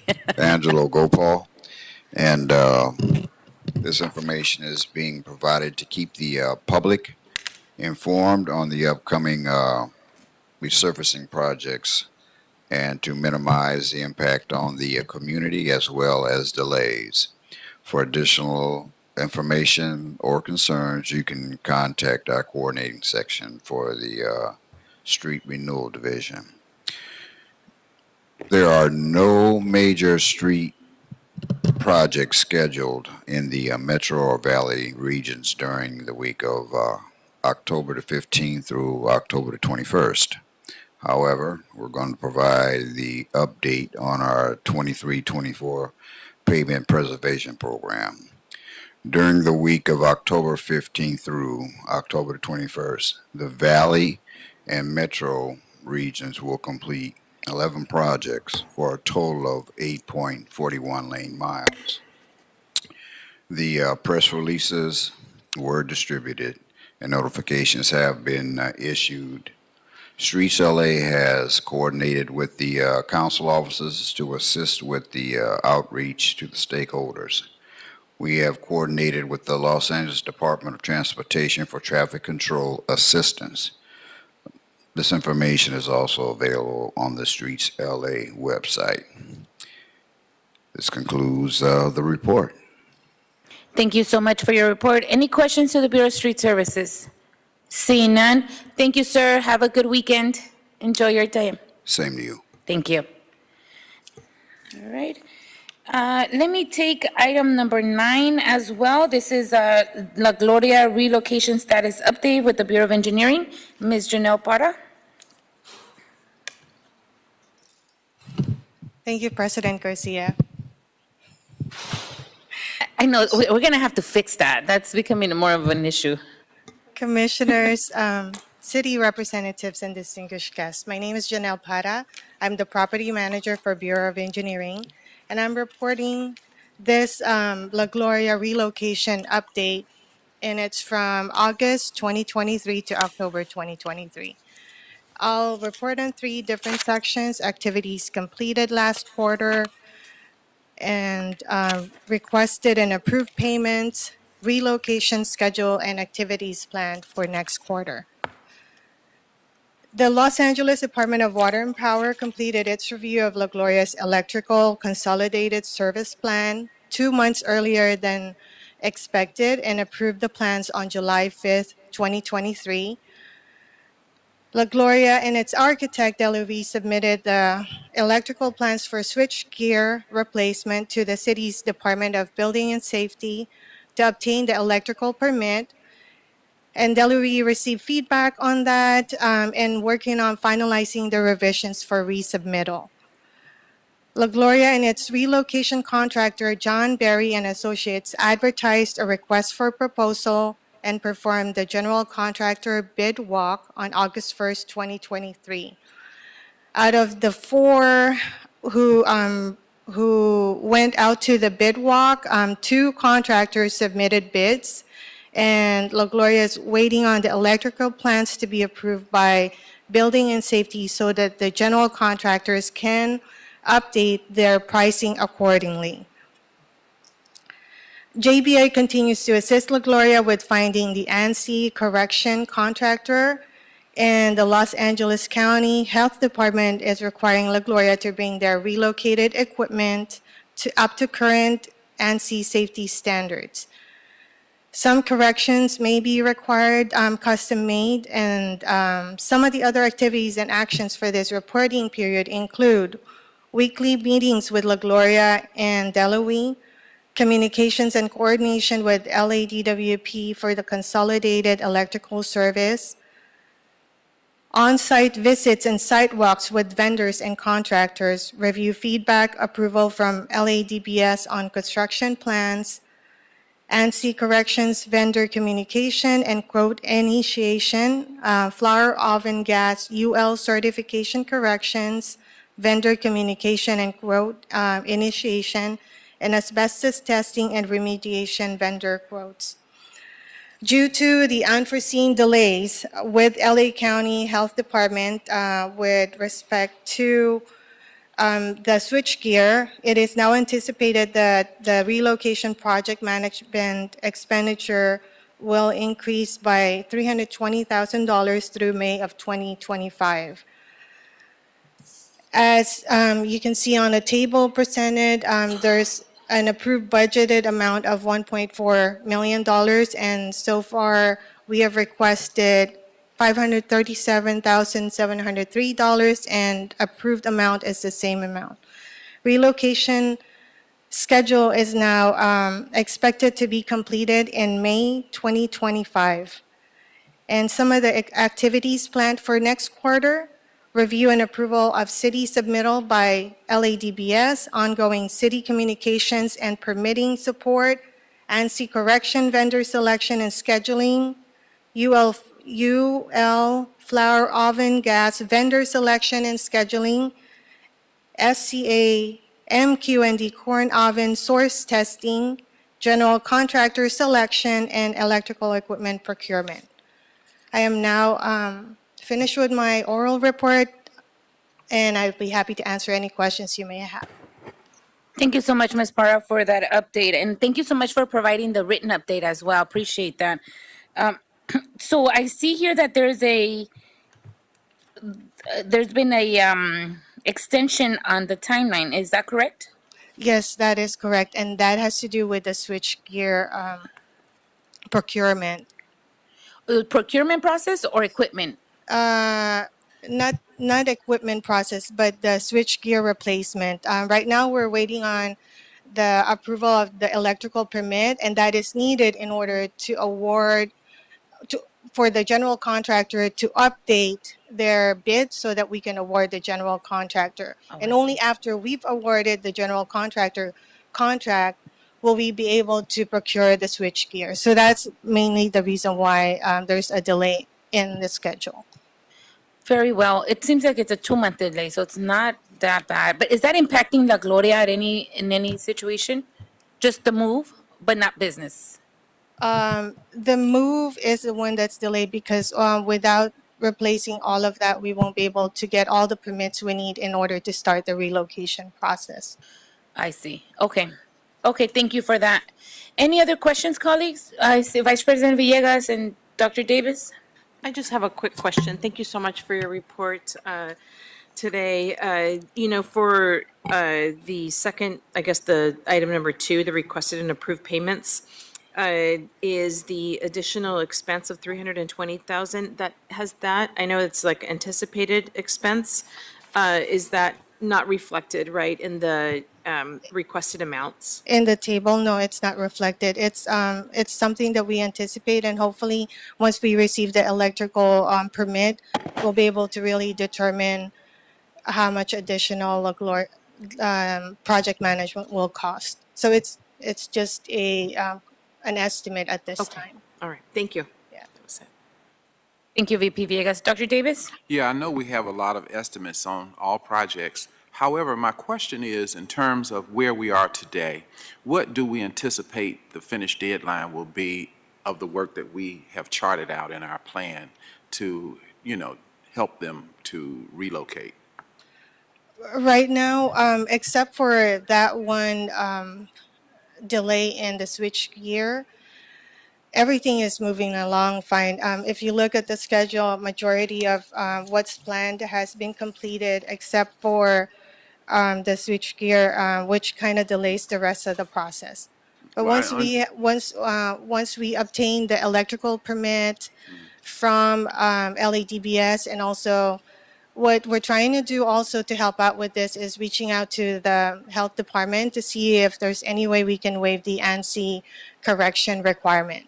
So that's still pending. Staff is in communications with the health department to see if there's anything that they can do to help out with that. With health department's approval of not doing the ANSI correction, I think the timeline will be we'll be able to see a big improvement on the timeline.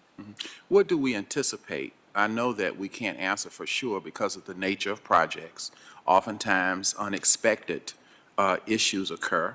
However, today, based upon what we know, with the plan that we have implemented, considering the health departments giving us the go-ahead or the green light, what time period do we estimate if we had to estimate today?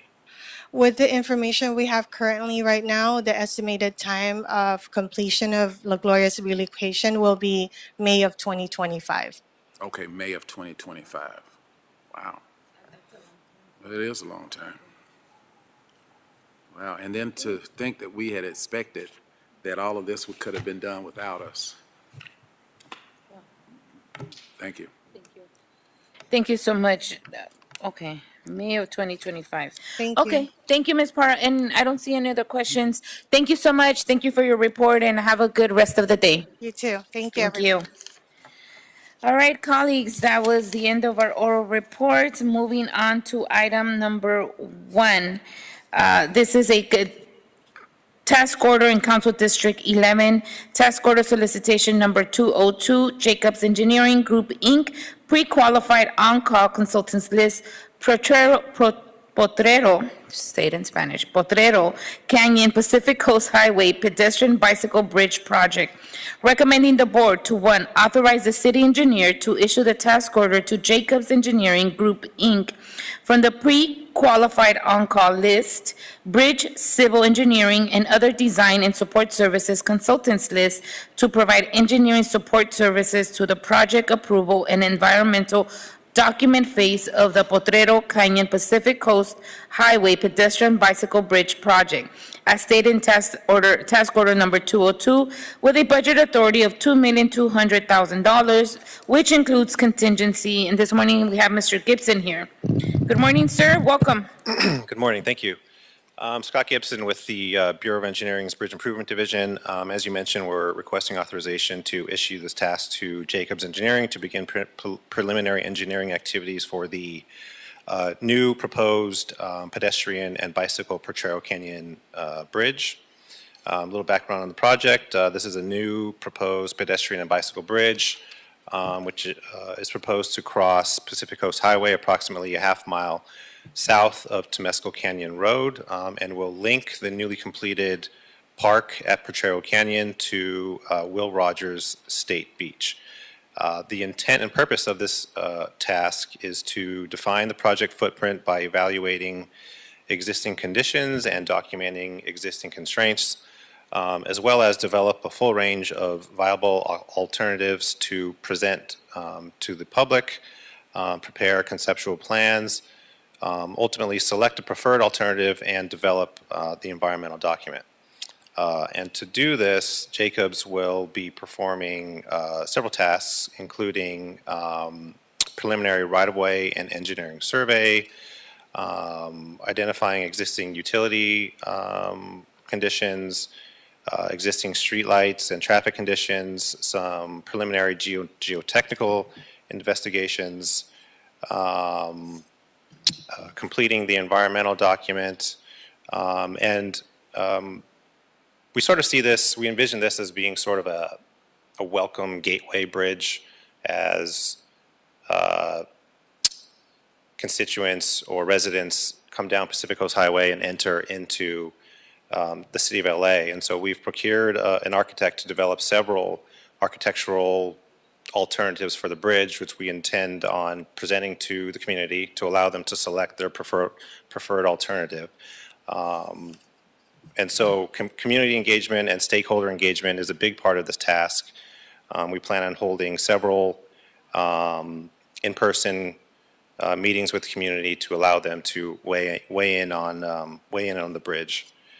The project is fully funded by a state earmark. We received $11 million from the state in 2022. Jacobs has pledged a DB percentage of 8.84%, which exceeds our goal of 8%. And that completes my report, and I'm happy to answer any questions. Very well, Mr. Gibson, thank you for that.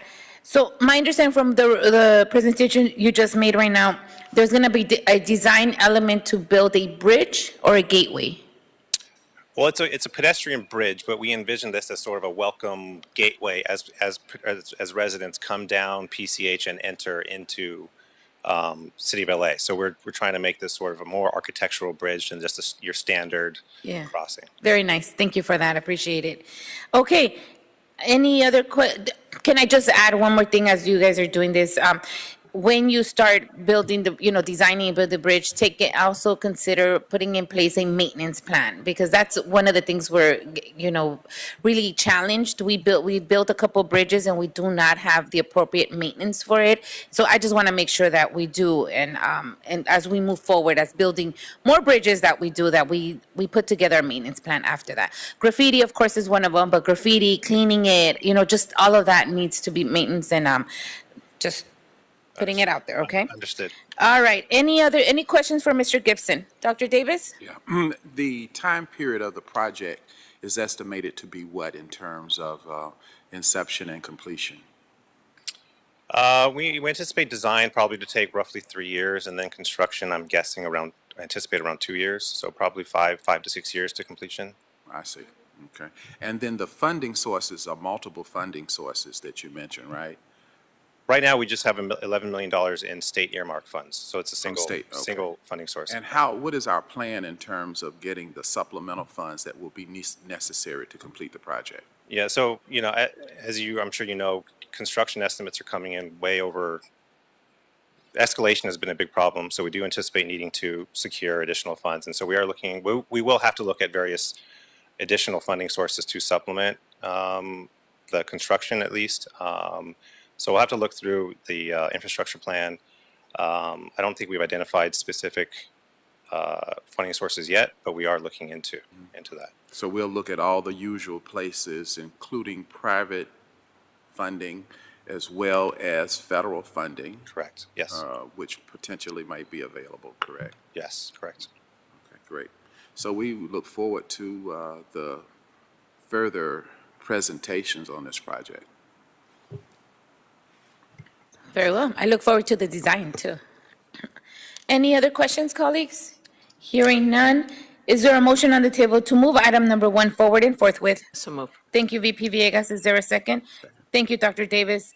TJ Knight, there's a first by Vice President Villegas and a second by Dr. Davis to move item number 1 forward and forthwith. Very good. And we will take a roll call vote on item number 1, starting with you, Madam President. Aye. Vice President Villegas. Aye. President Pro Tem Davis. Aye. And Commissioner Reyes. Aye. All ayes. Item number 1 is adopted and will move forward forthwith. Thank you very much, Mr. Gibson. I know you're here for the special too, but I'm gonna hang on and do the items and then open the special. Apologies for that because I have to close and open. So hang on in here. You get to hang out with other Public Works folks. Moving on to item number 2. This is a request in Council Districts 1 and 14 for a budget increase task order solicitation number 14 for the Los Angeles River and Arroyo Seco low flow diversion projects. Recommending the board to, 1, authorize the city engineer to issue a second revision of the task order number 14 to Stantec Consulting Services, Inc., increasing the budget authority from $2,067,000 to $2,200,000 for design support services during the construction for the Los Angeles River and Arroyo Seco low flow diversion projects. And this morning, we have Mr. Powell here. Good morning, sir. Welcome. Good morning. Brian Powell, Senior Civil Engineer with the Bureau of Engineering's Clean Water Division. As stated, I am here representing the Bureau of Engineering to request authorization to revise task order solicitation number 14 to Stantec Consulting Services to increase the budget authority from $2,067,000 to $2,200,000 for increased design services during construction. Just to provide a bit of background, your board, or this board, previously awarded task order solicitation number 14 to Stantec back in May of 2019. That was for pre-design and design services, and that was for a total contract amount of $1,382,000.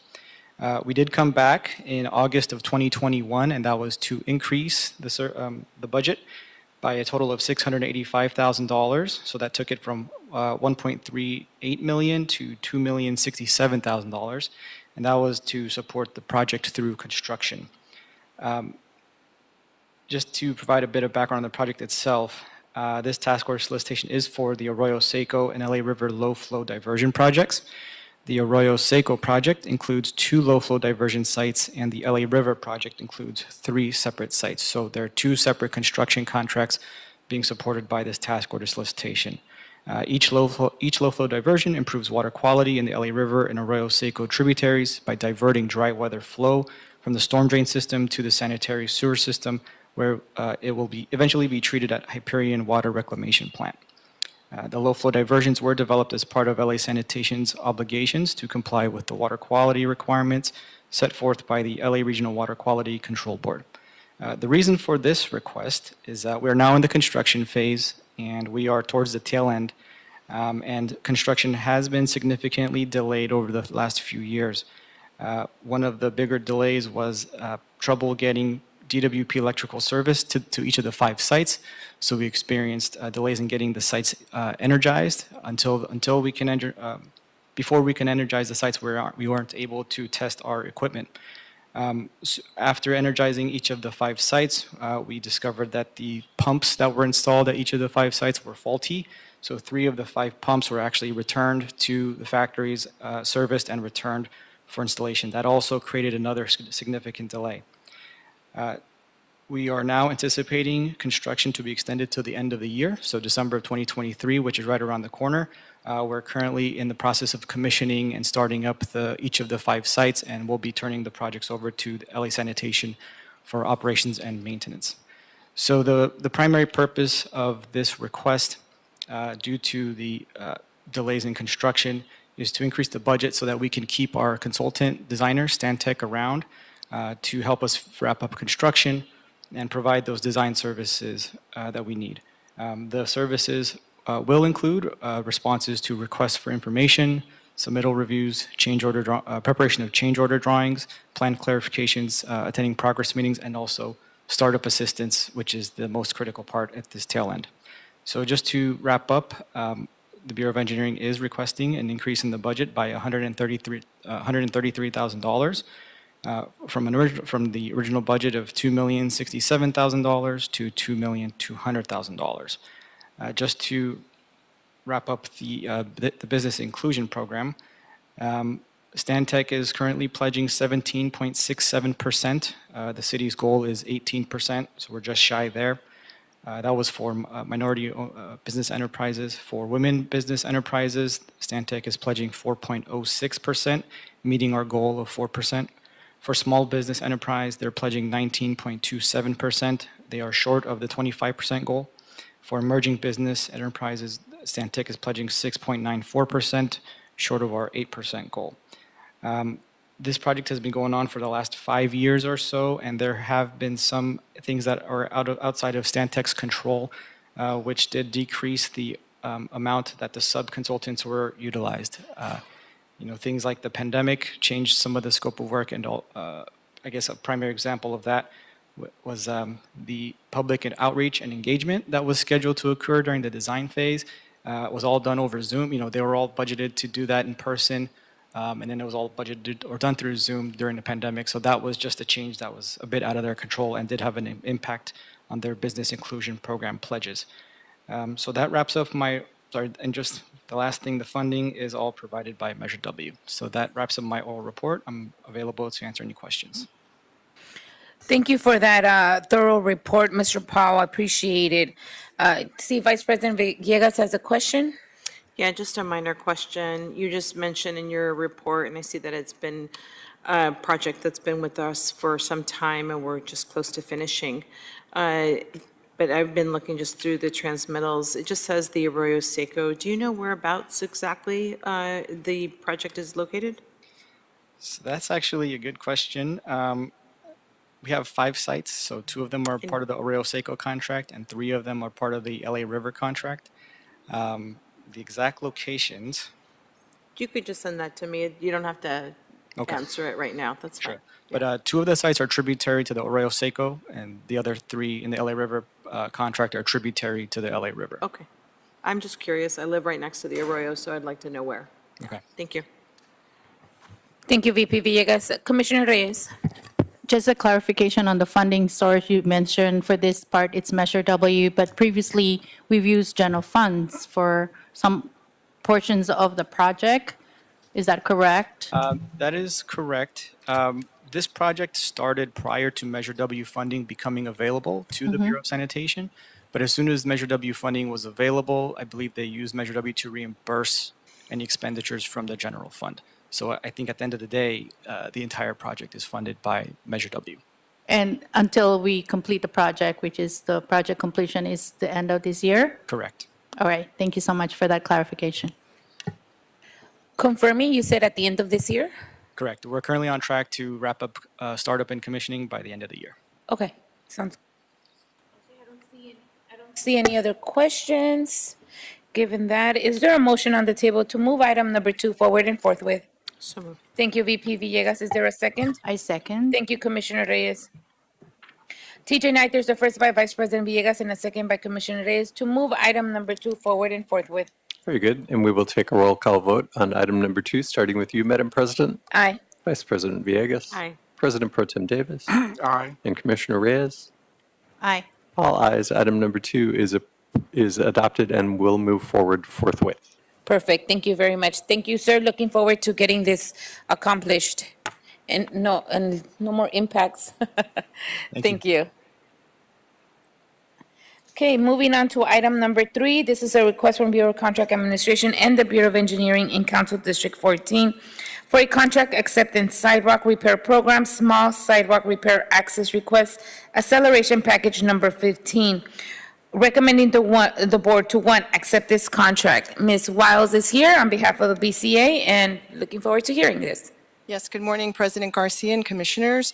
Seppi Wiles with the Bureau of Contract Administration, recommending that you accept this contract, which is part of the small sidewalk repair under the package number 15, which was awarded to Max Out Incorporated on June 17, 2021, in the amount of $61,622.43.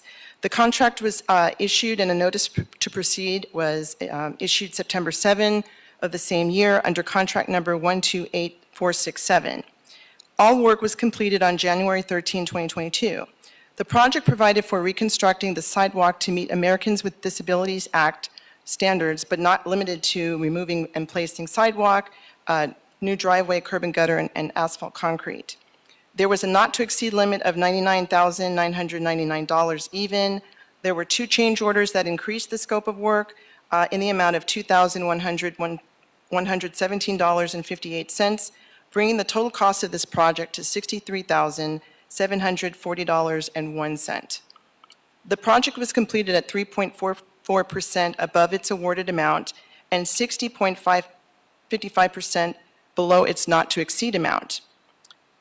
There were 2 progress payments made to the contractor from funds 59V, Road Maintenance and Rehabilitation Program Special Fund.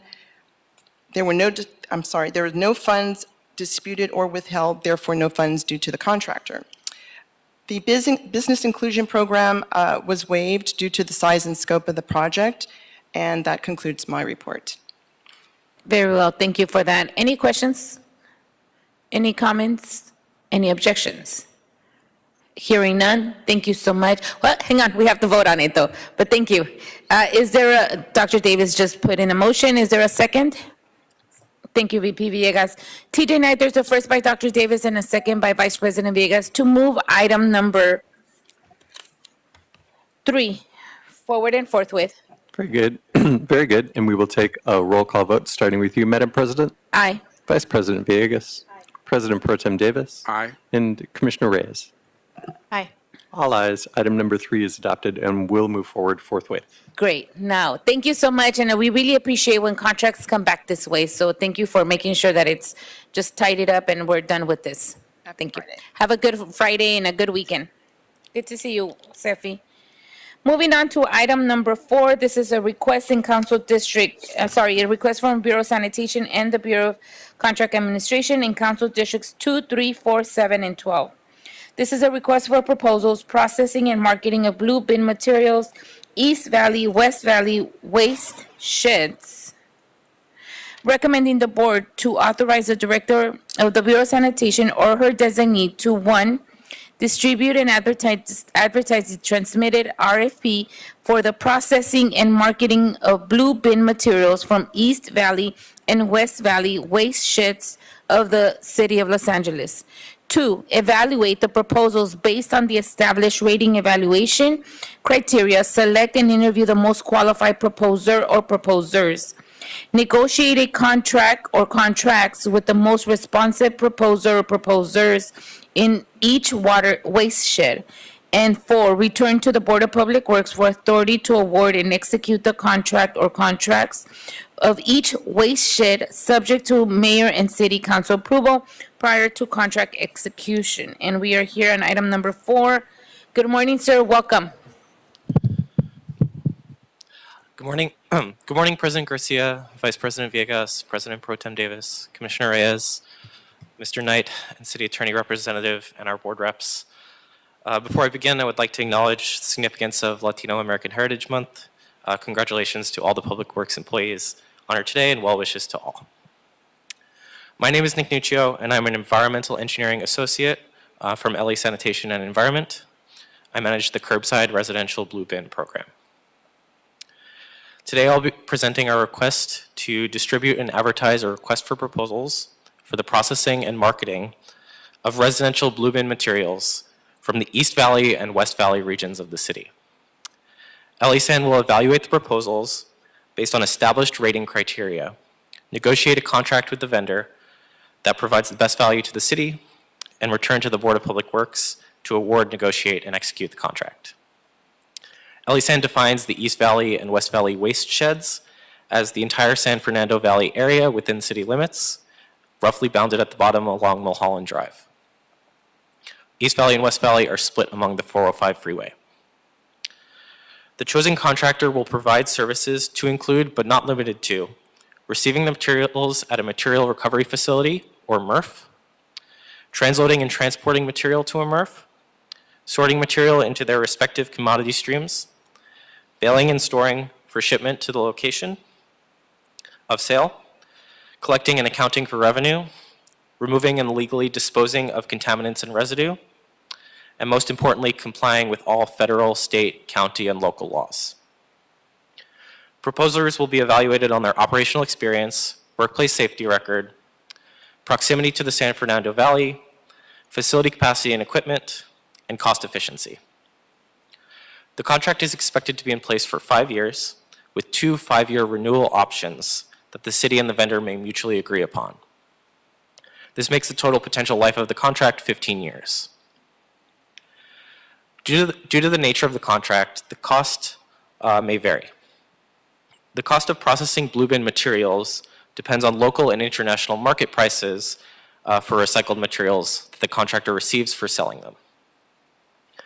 As the value of the contract may fluctuate in this way, there are no contractual cost ceilings. The estimated high-end cost of this contract over 5 years is approximately $86.3 million. This assumes no revenue from the sale of recyclables. The estimated low-end cost for the first 5 years is $0. If markets for recyclable materials thrive, then the contractor will offset the cost through the sale of the recovered recycled material and will be required to pass that savings on to the city. This contract has no impact on the general fund as it is funded by Fund 508 SWRF, a special fund within LA SAN. Thus, we request that the board authorize LA SAN to distribute and advertise this RFP, evaluate proposals, and negotiate a contract with the most qualified candidate. Thank you, and we can answer any questions you may have.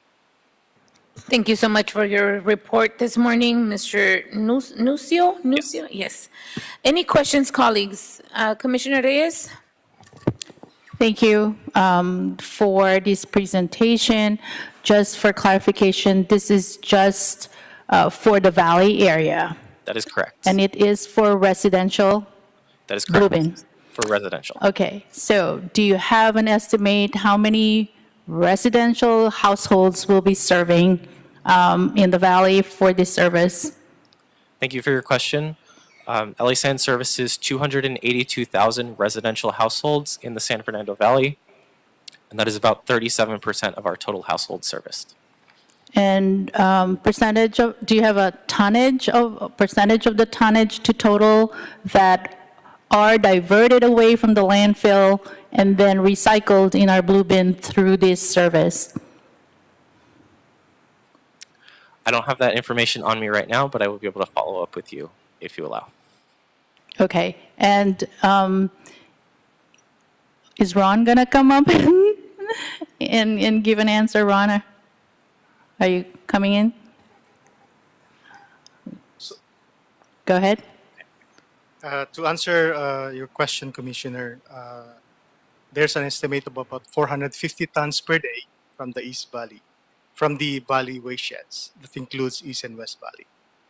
Okay, so that's significant. And about 20%, 20 to 30% of that tonnage are being landfilled because of contamination, wet materials, and some non-recyclables being put into the blue bin.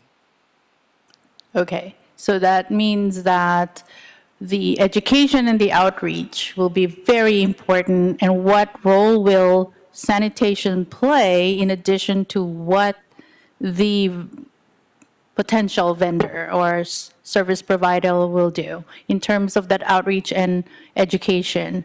Can you just explore that a little bit for us? Thank you, Commissioner. So, undergoing a contract with this vendor enables us to have a steady relationship with the vendor that is taking our recyclables, and that helps us to better understand what materials are actually going to the facility. For example, under a long-term contract, we were able to conduct waste characterization studies, which the contractor pays for, in which they will do a hand sort of all the materials going to the facility, and we will be able to see the exact makeup of the materials. This helps us see what residents are recycling incorrectly and what could potentially be recycled better. For example, if they tend to recycle a certain item, if it's dirty when it goes into the blue bin and then it is not recyclable, we can target our outreach towards that specific item, target our customers in the Valley, and saying that, and focus our whatever outreach we're doing, such as flyers or social media posts, towards that specific item. And so that helps us to make our outreach more efficient. Thank you. I just, and the reason I'm asking that is because we have many developments right now in terms of policies, right? Our polystyrene plastics, ban on polystyrene, that kind of effort that we're doing in the city, that will, play into the education and the outreach. And I just want to make sure that you have a provision in the RFP that speaks to that. Understood. All right. Thank you very much. Thank you. That's all I have. Thank you so much, Commissioner Reyes, for that. Any other questions, colleagues? Vice President Villegas? Yeah, thank you. I just wanted to put things into context and appreciate your report. As always, you're very thorough. Just for context and for any listeners from a general public, currently for the East Valley and the West Valley, who collects the blue bins? That is currently Athens Services. Okay. And so we're putting a new RFP out. Sorry. LA Sand collects the blue bins, and then the MRF that we deliver it to is Athens Services. Thank you for that clarification. I thought it was the city that was collecting. Sorry. Okay. Okay, so I appreciate that for putting that on record. And then we are requesting, so the RFP that we're going to be putting out so that we can get others to apply for this is for the East and West Valley, but that will take us out then of the picture. Is that correct? So the RFP is not for the collection of the material. The RFP is for the processing and marketing of the material. So it Okay. is the facility So- that we deliver it to.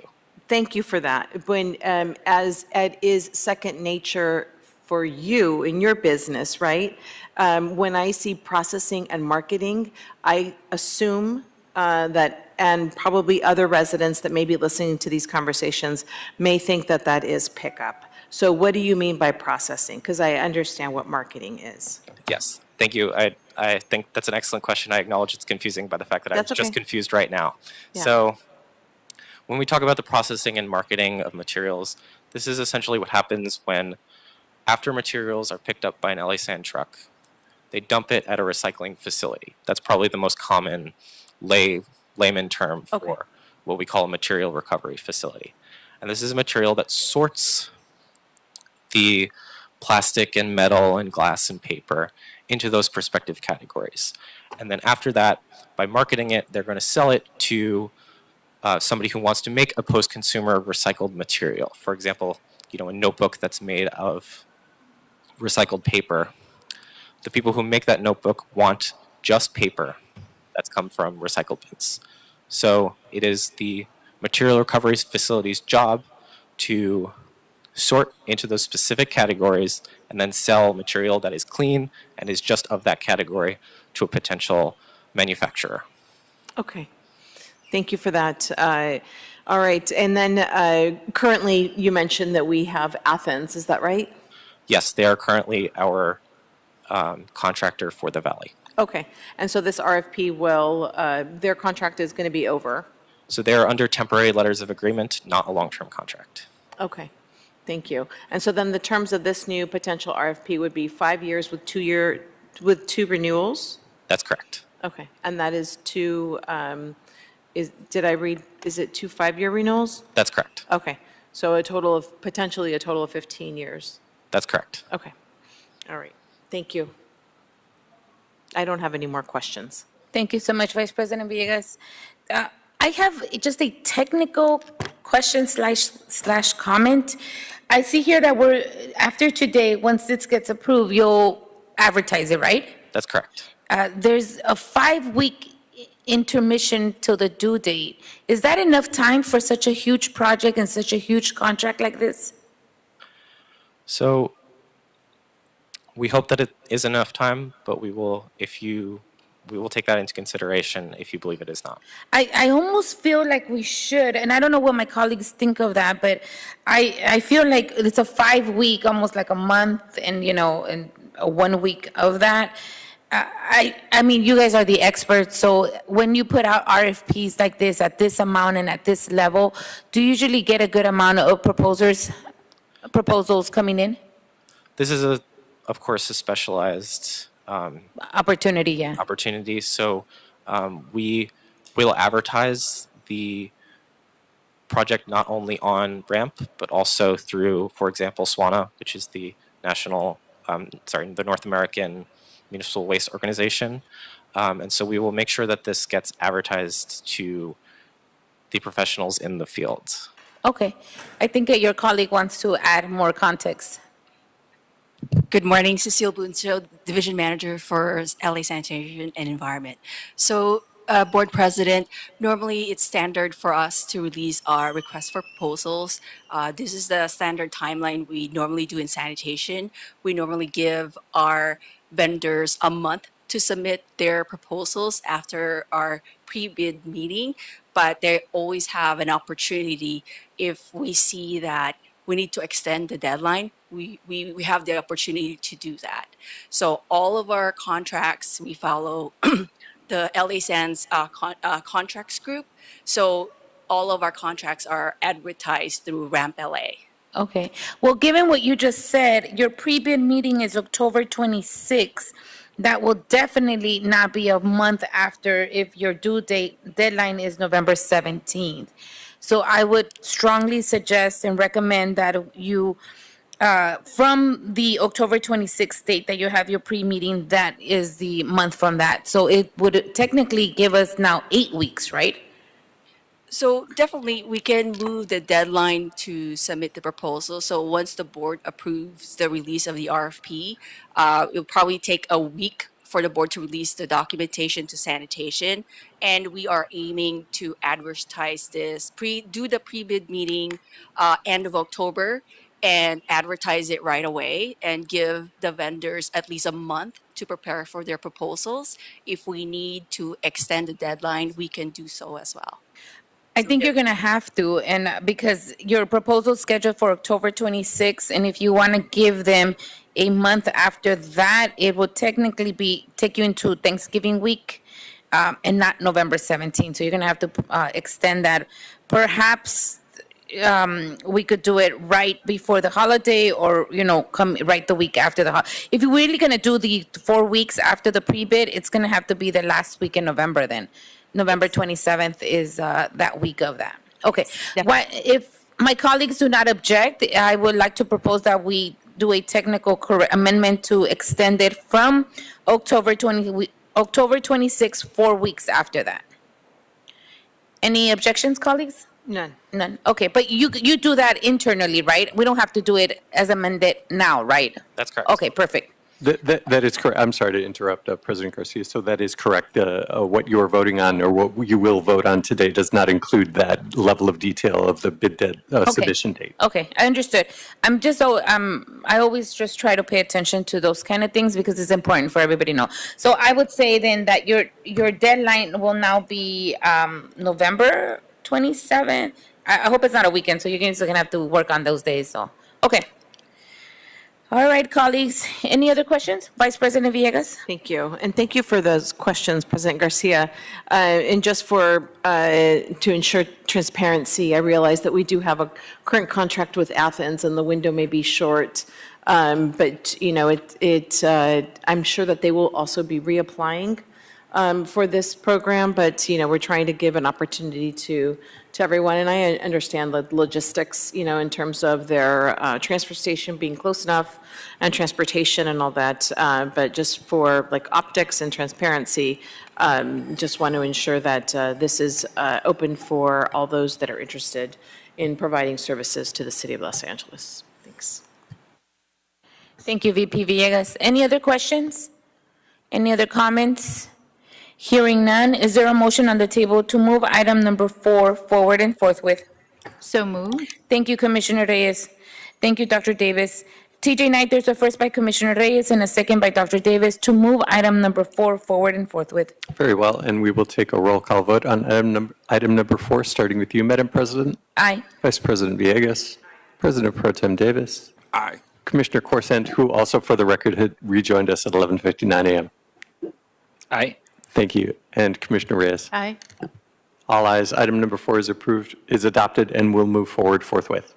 Thank you very much. Thank you so much. When you finalize the date, can you just send that over to us so that we're kind of keeping track of this? Yes, we will. Thank you. Thank you very much. Have a good rest of the day to you and to everyone of your team that's here. All right, moving on to item number 5. This is a request from the Bureau of Engineering and the Bureau of Sanitation in Council District 15 for a sole source procurement Terminal Island water reclamation plant primary treatment tanks improvement, capital improvement project 5247.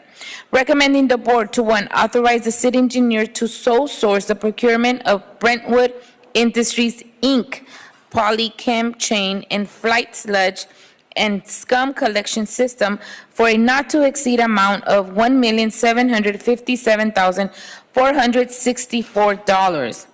2, authorize the city engineer to negotiate a price agreement with Brentwood for the Polychem, I hope I'm saying that right, which will be procured by the city of Los Angeles and installed by the general contractor awarded the construction project. 3, authorize the city engineer to sole source the procurement of Halston Corporation Lightspan aluminum covers for the not-to-exceed amount of $3,950,940. And 4, authorize the city engineer to negotiate a price agreement with Alston for the above referenced Lightspan aluminum covers, which will be procured by the city of Los Angeles and installed by the general contractor awarded by the construction project. And this morning, we have Mr. Kopp and, Mr. Wong. I had it wrong then. Thank you so much, Ethan, for being here. Please tell us what you're doing, because it sounds to me like we have 2 different authorities that we're trying to do today, right? Correct. Okay. So good morning, everyone. My name is Ethan Wong. I'm the division manager for the Bureau of Engineering's Environmental Engineering Division. Before I start with the report, I just want to take a quick second to recognize the honorees this morning, especially since one was a staff member of mine, Matt Quintanilla.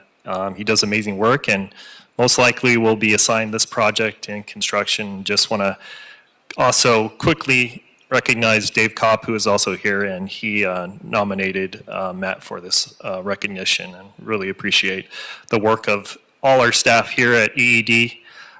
So the project before you is at our Terminal Island Water Reclamation Plant. So the Bureau of Engineering, as well as in partnership with LA Sanitation and Environment, is looking to sole source 2 items that will affect our primary treatment tank improvement project, also known as Capital Improvement Project 5247. Terminal Island was originally built in 1935, providing preliminary and primary treatment of wastewater. It has subsequently been upgraded in the 70s and 90s, and finally in 2003, another modification to provide advanced water purification treatment was added to the treatment stream. So this project focuses on the primary treatment, which happens just after preliminary treatment, which is basic screening of the influent as it comes in and removes trash and debris from the wastewater stream. In primary treatment, what we're looking to do is basically remove solids, biological solids from the water, and this happens in these primary treatment tanks, which there are 6 of them at Terminal Island. To remove the solids, we're basically relying on gravity to let the heavy solids basically settle to the bottom of the tank, but there are also floatable solids that rise to the top of the water. So to remove these solids, we use a chain and flight system, which is basically also scum and sludge collection, known as that. So what it does is basically, if you can imagine 2 giant bicycle chains moving on a set of gears on each side of the tank. And then spanning across that is basically a plank, which is known as the flight. And so the chains move very slowly and basically scrape the bottom of the tank, moving the sludge to the hoppers, where the sludge can then be pumped out to the digesters. In addition, as the chains move around the tank, they move to the top. The flights then push the scum that may be floating on top of the water to the skimmers, and then that again is then distributed to our digesters for further treatment of the solids. So we were looking to sole source a company called Brentwood Industries and their Polychem system for the new flight and chains. Originally, the primary treatment system was constructed in the 70s. So there's been a lot of new technology with plastics and whatnot and fiberglass to make these more corrosion resistant. So original flights and chains were metal, and obviously metal is corrosive in a corrosive environment, which the wastewater plant is very corrosive. So we're looking to sole source these new flight and chains systems that use proprietary technology to resist corrosion, and also they use specialized drive systems that also allow the flight and chain system to work independently. Currently, the system has a drive system that basically covers 2 tanks at once. So if that system goes down, 2 tanks are shut down at once. So this new system will allow flexibility where if there is a problem with the drive unit that is pulling these chains along, only 1 tank will have to be shut down. So that's another advantage of these Brentwood systems, flight and chain. We're also, one of the biggest reasons we're also asking for sole source authority on these Polychem systems is for standardization. In one of the current takes, the flight and chain was so debilitated that it was already replaced with a Polychem system. So we're looking to standardize the products. So these flight and chains do require maintenance because the chains do stretch over time, over use. So to basically ease operation and maintenance and spare parts and whatnot, also familiarity of the operators and maintenance staff that will be working on these systems, we're looking to sole source for the additional 4 tanks that will have the flight and chain system in there. So in addition to the flight and chain, this project will also replace all of the covers on top of the 6 primary tanks. So the cover's main purpose is to keep odors within the tanks themselves so that we can provide odor control and remove hydrogen sulfide gas, which can be a nuisance odor to the residents in the area. The current covers have been corroded and are at the end of their service life and need to be replaced. We are looking to sole source Halston LightSpan covers.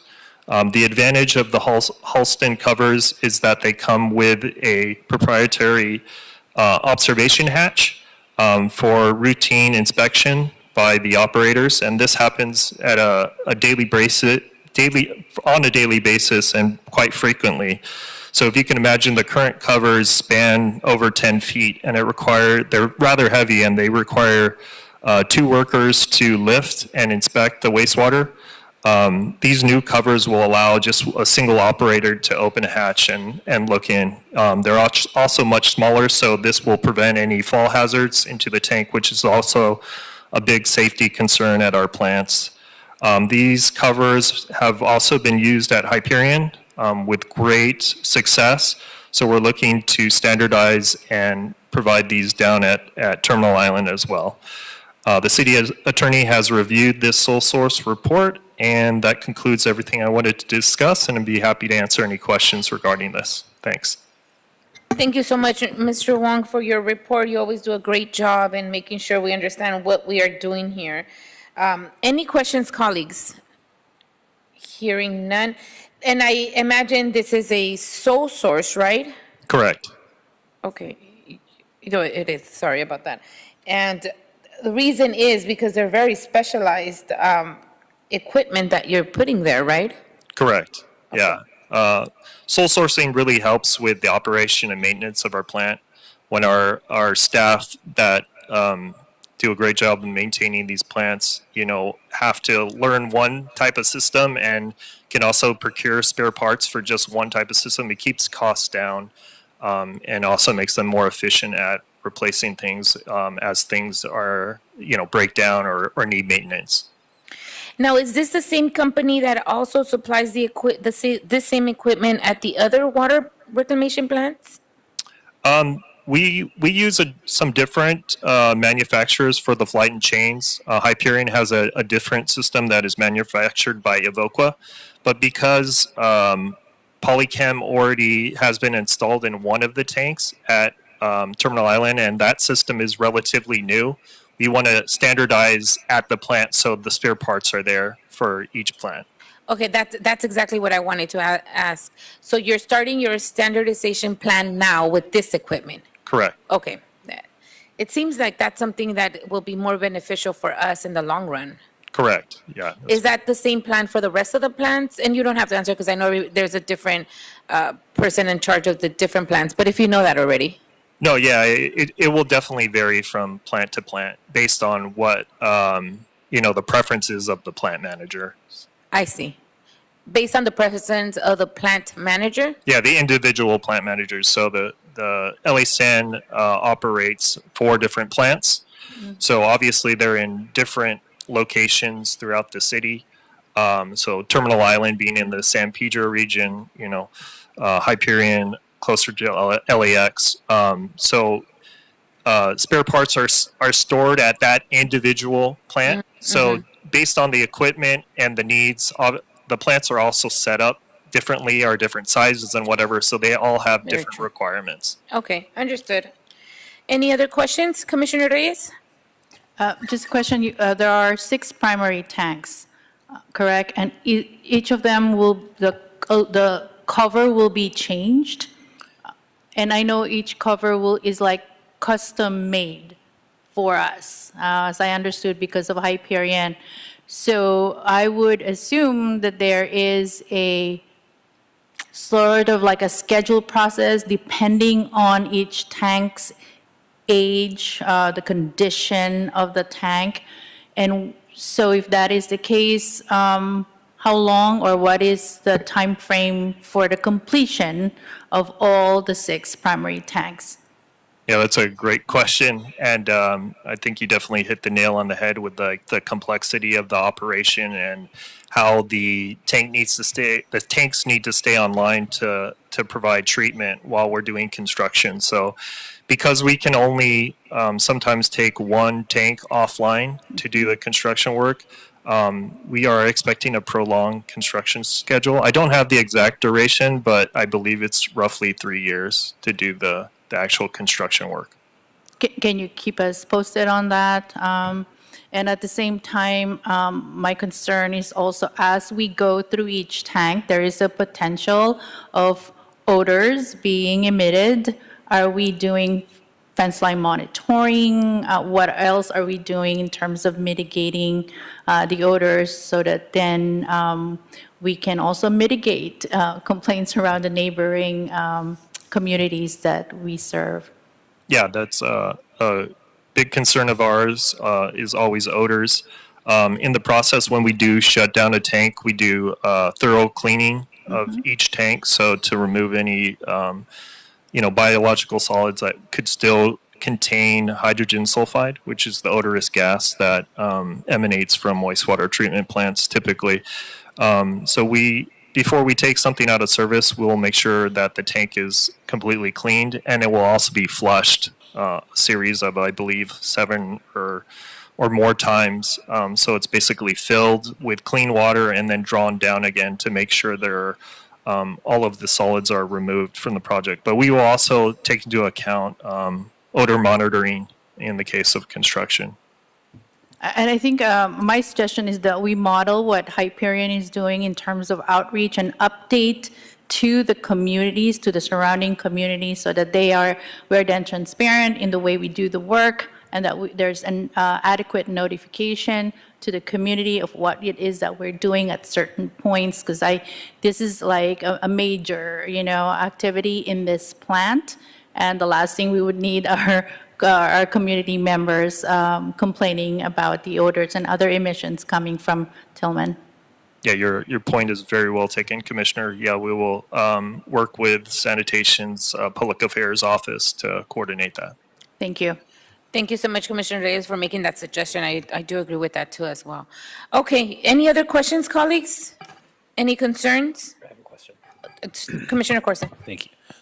So I know we use the same Halston for Hyperion. Can you recap how that has gone?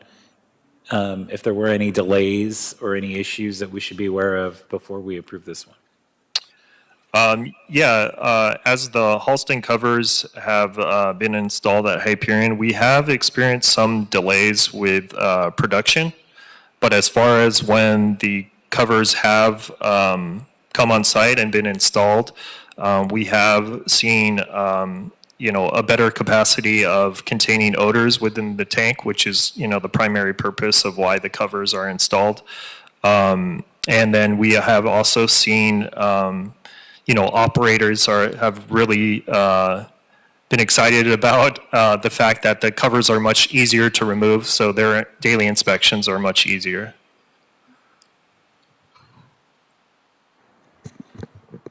Is that all?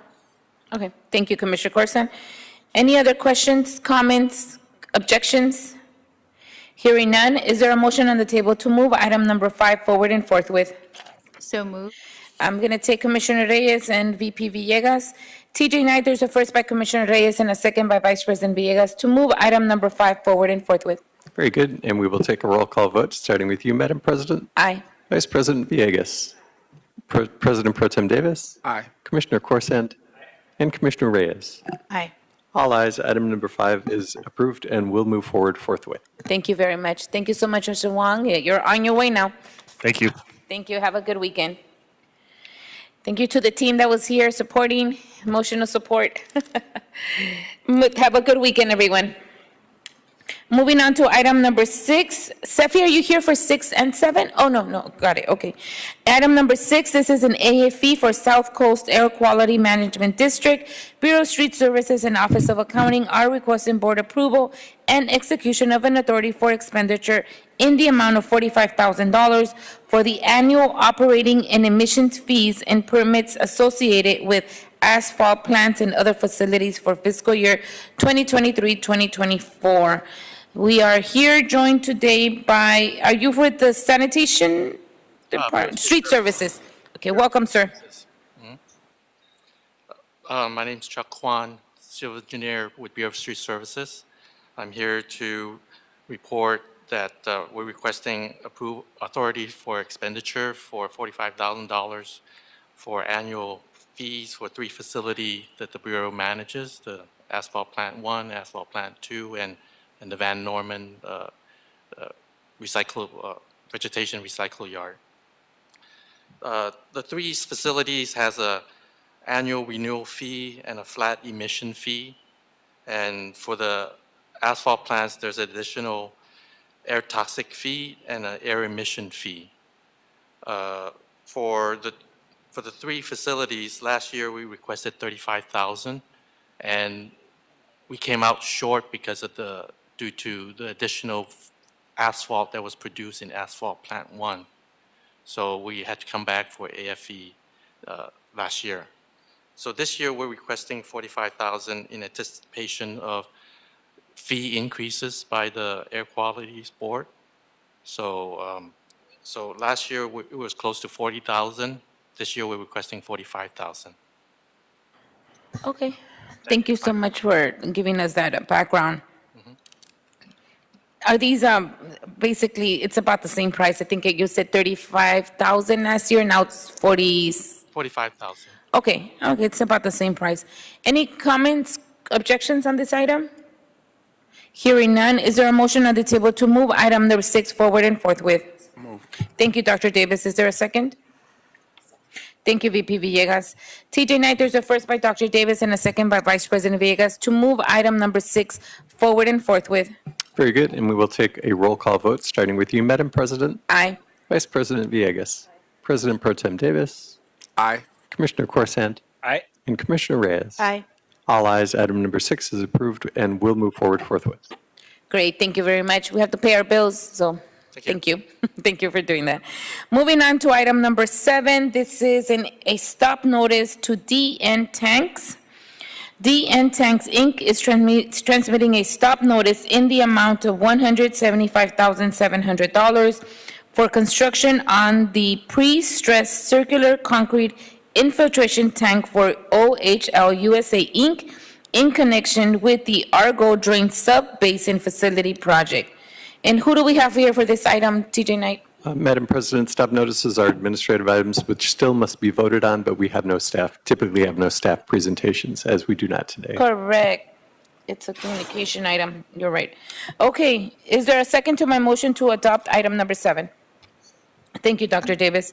TJ Knight, there's a first by me and a second by Dr. Davis to adopt item number 7.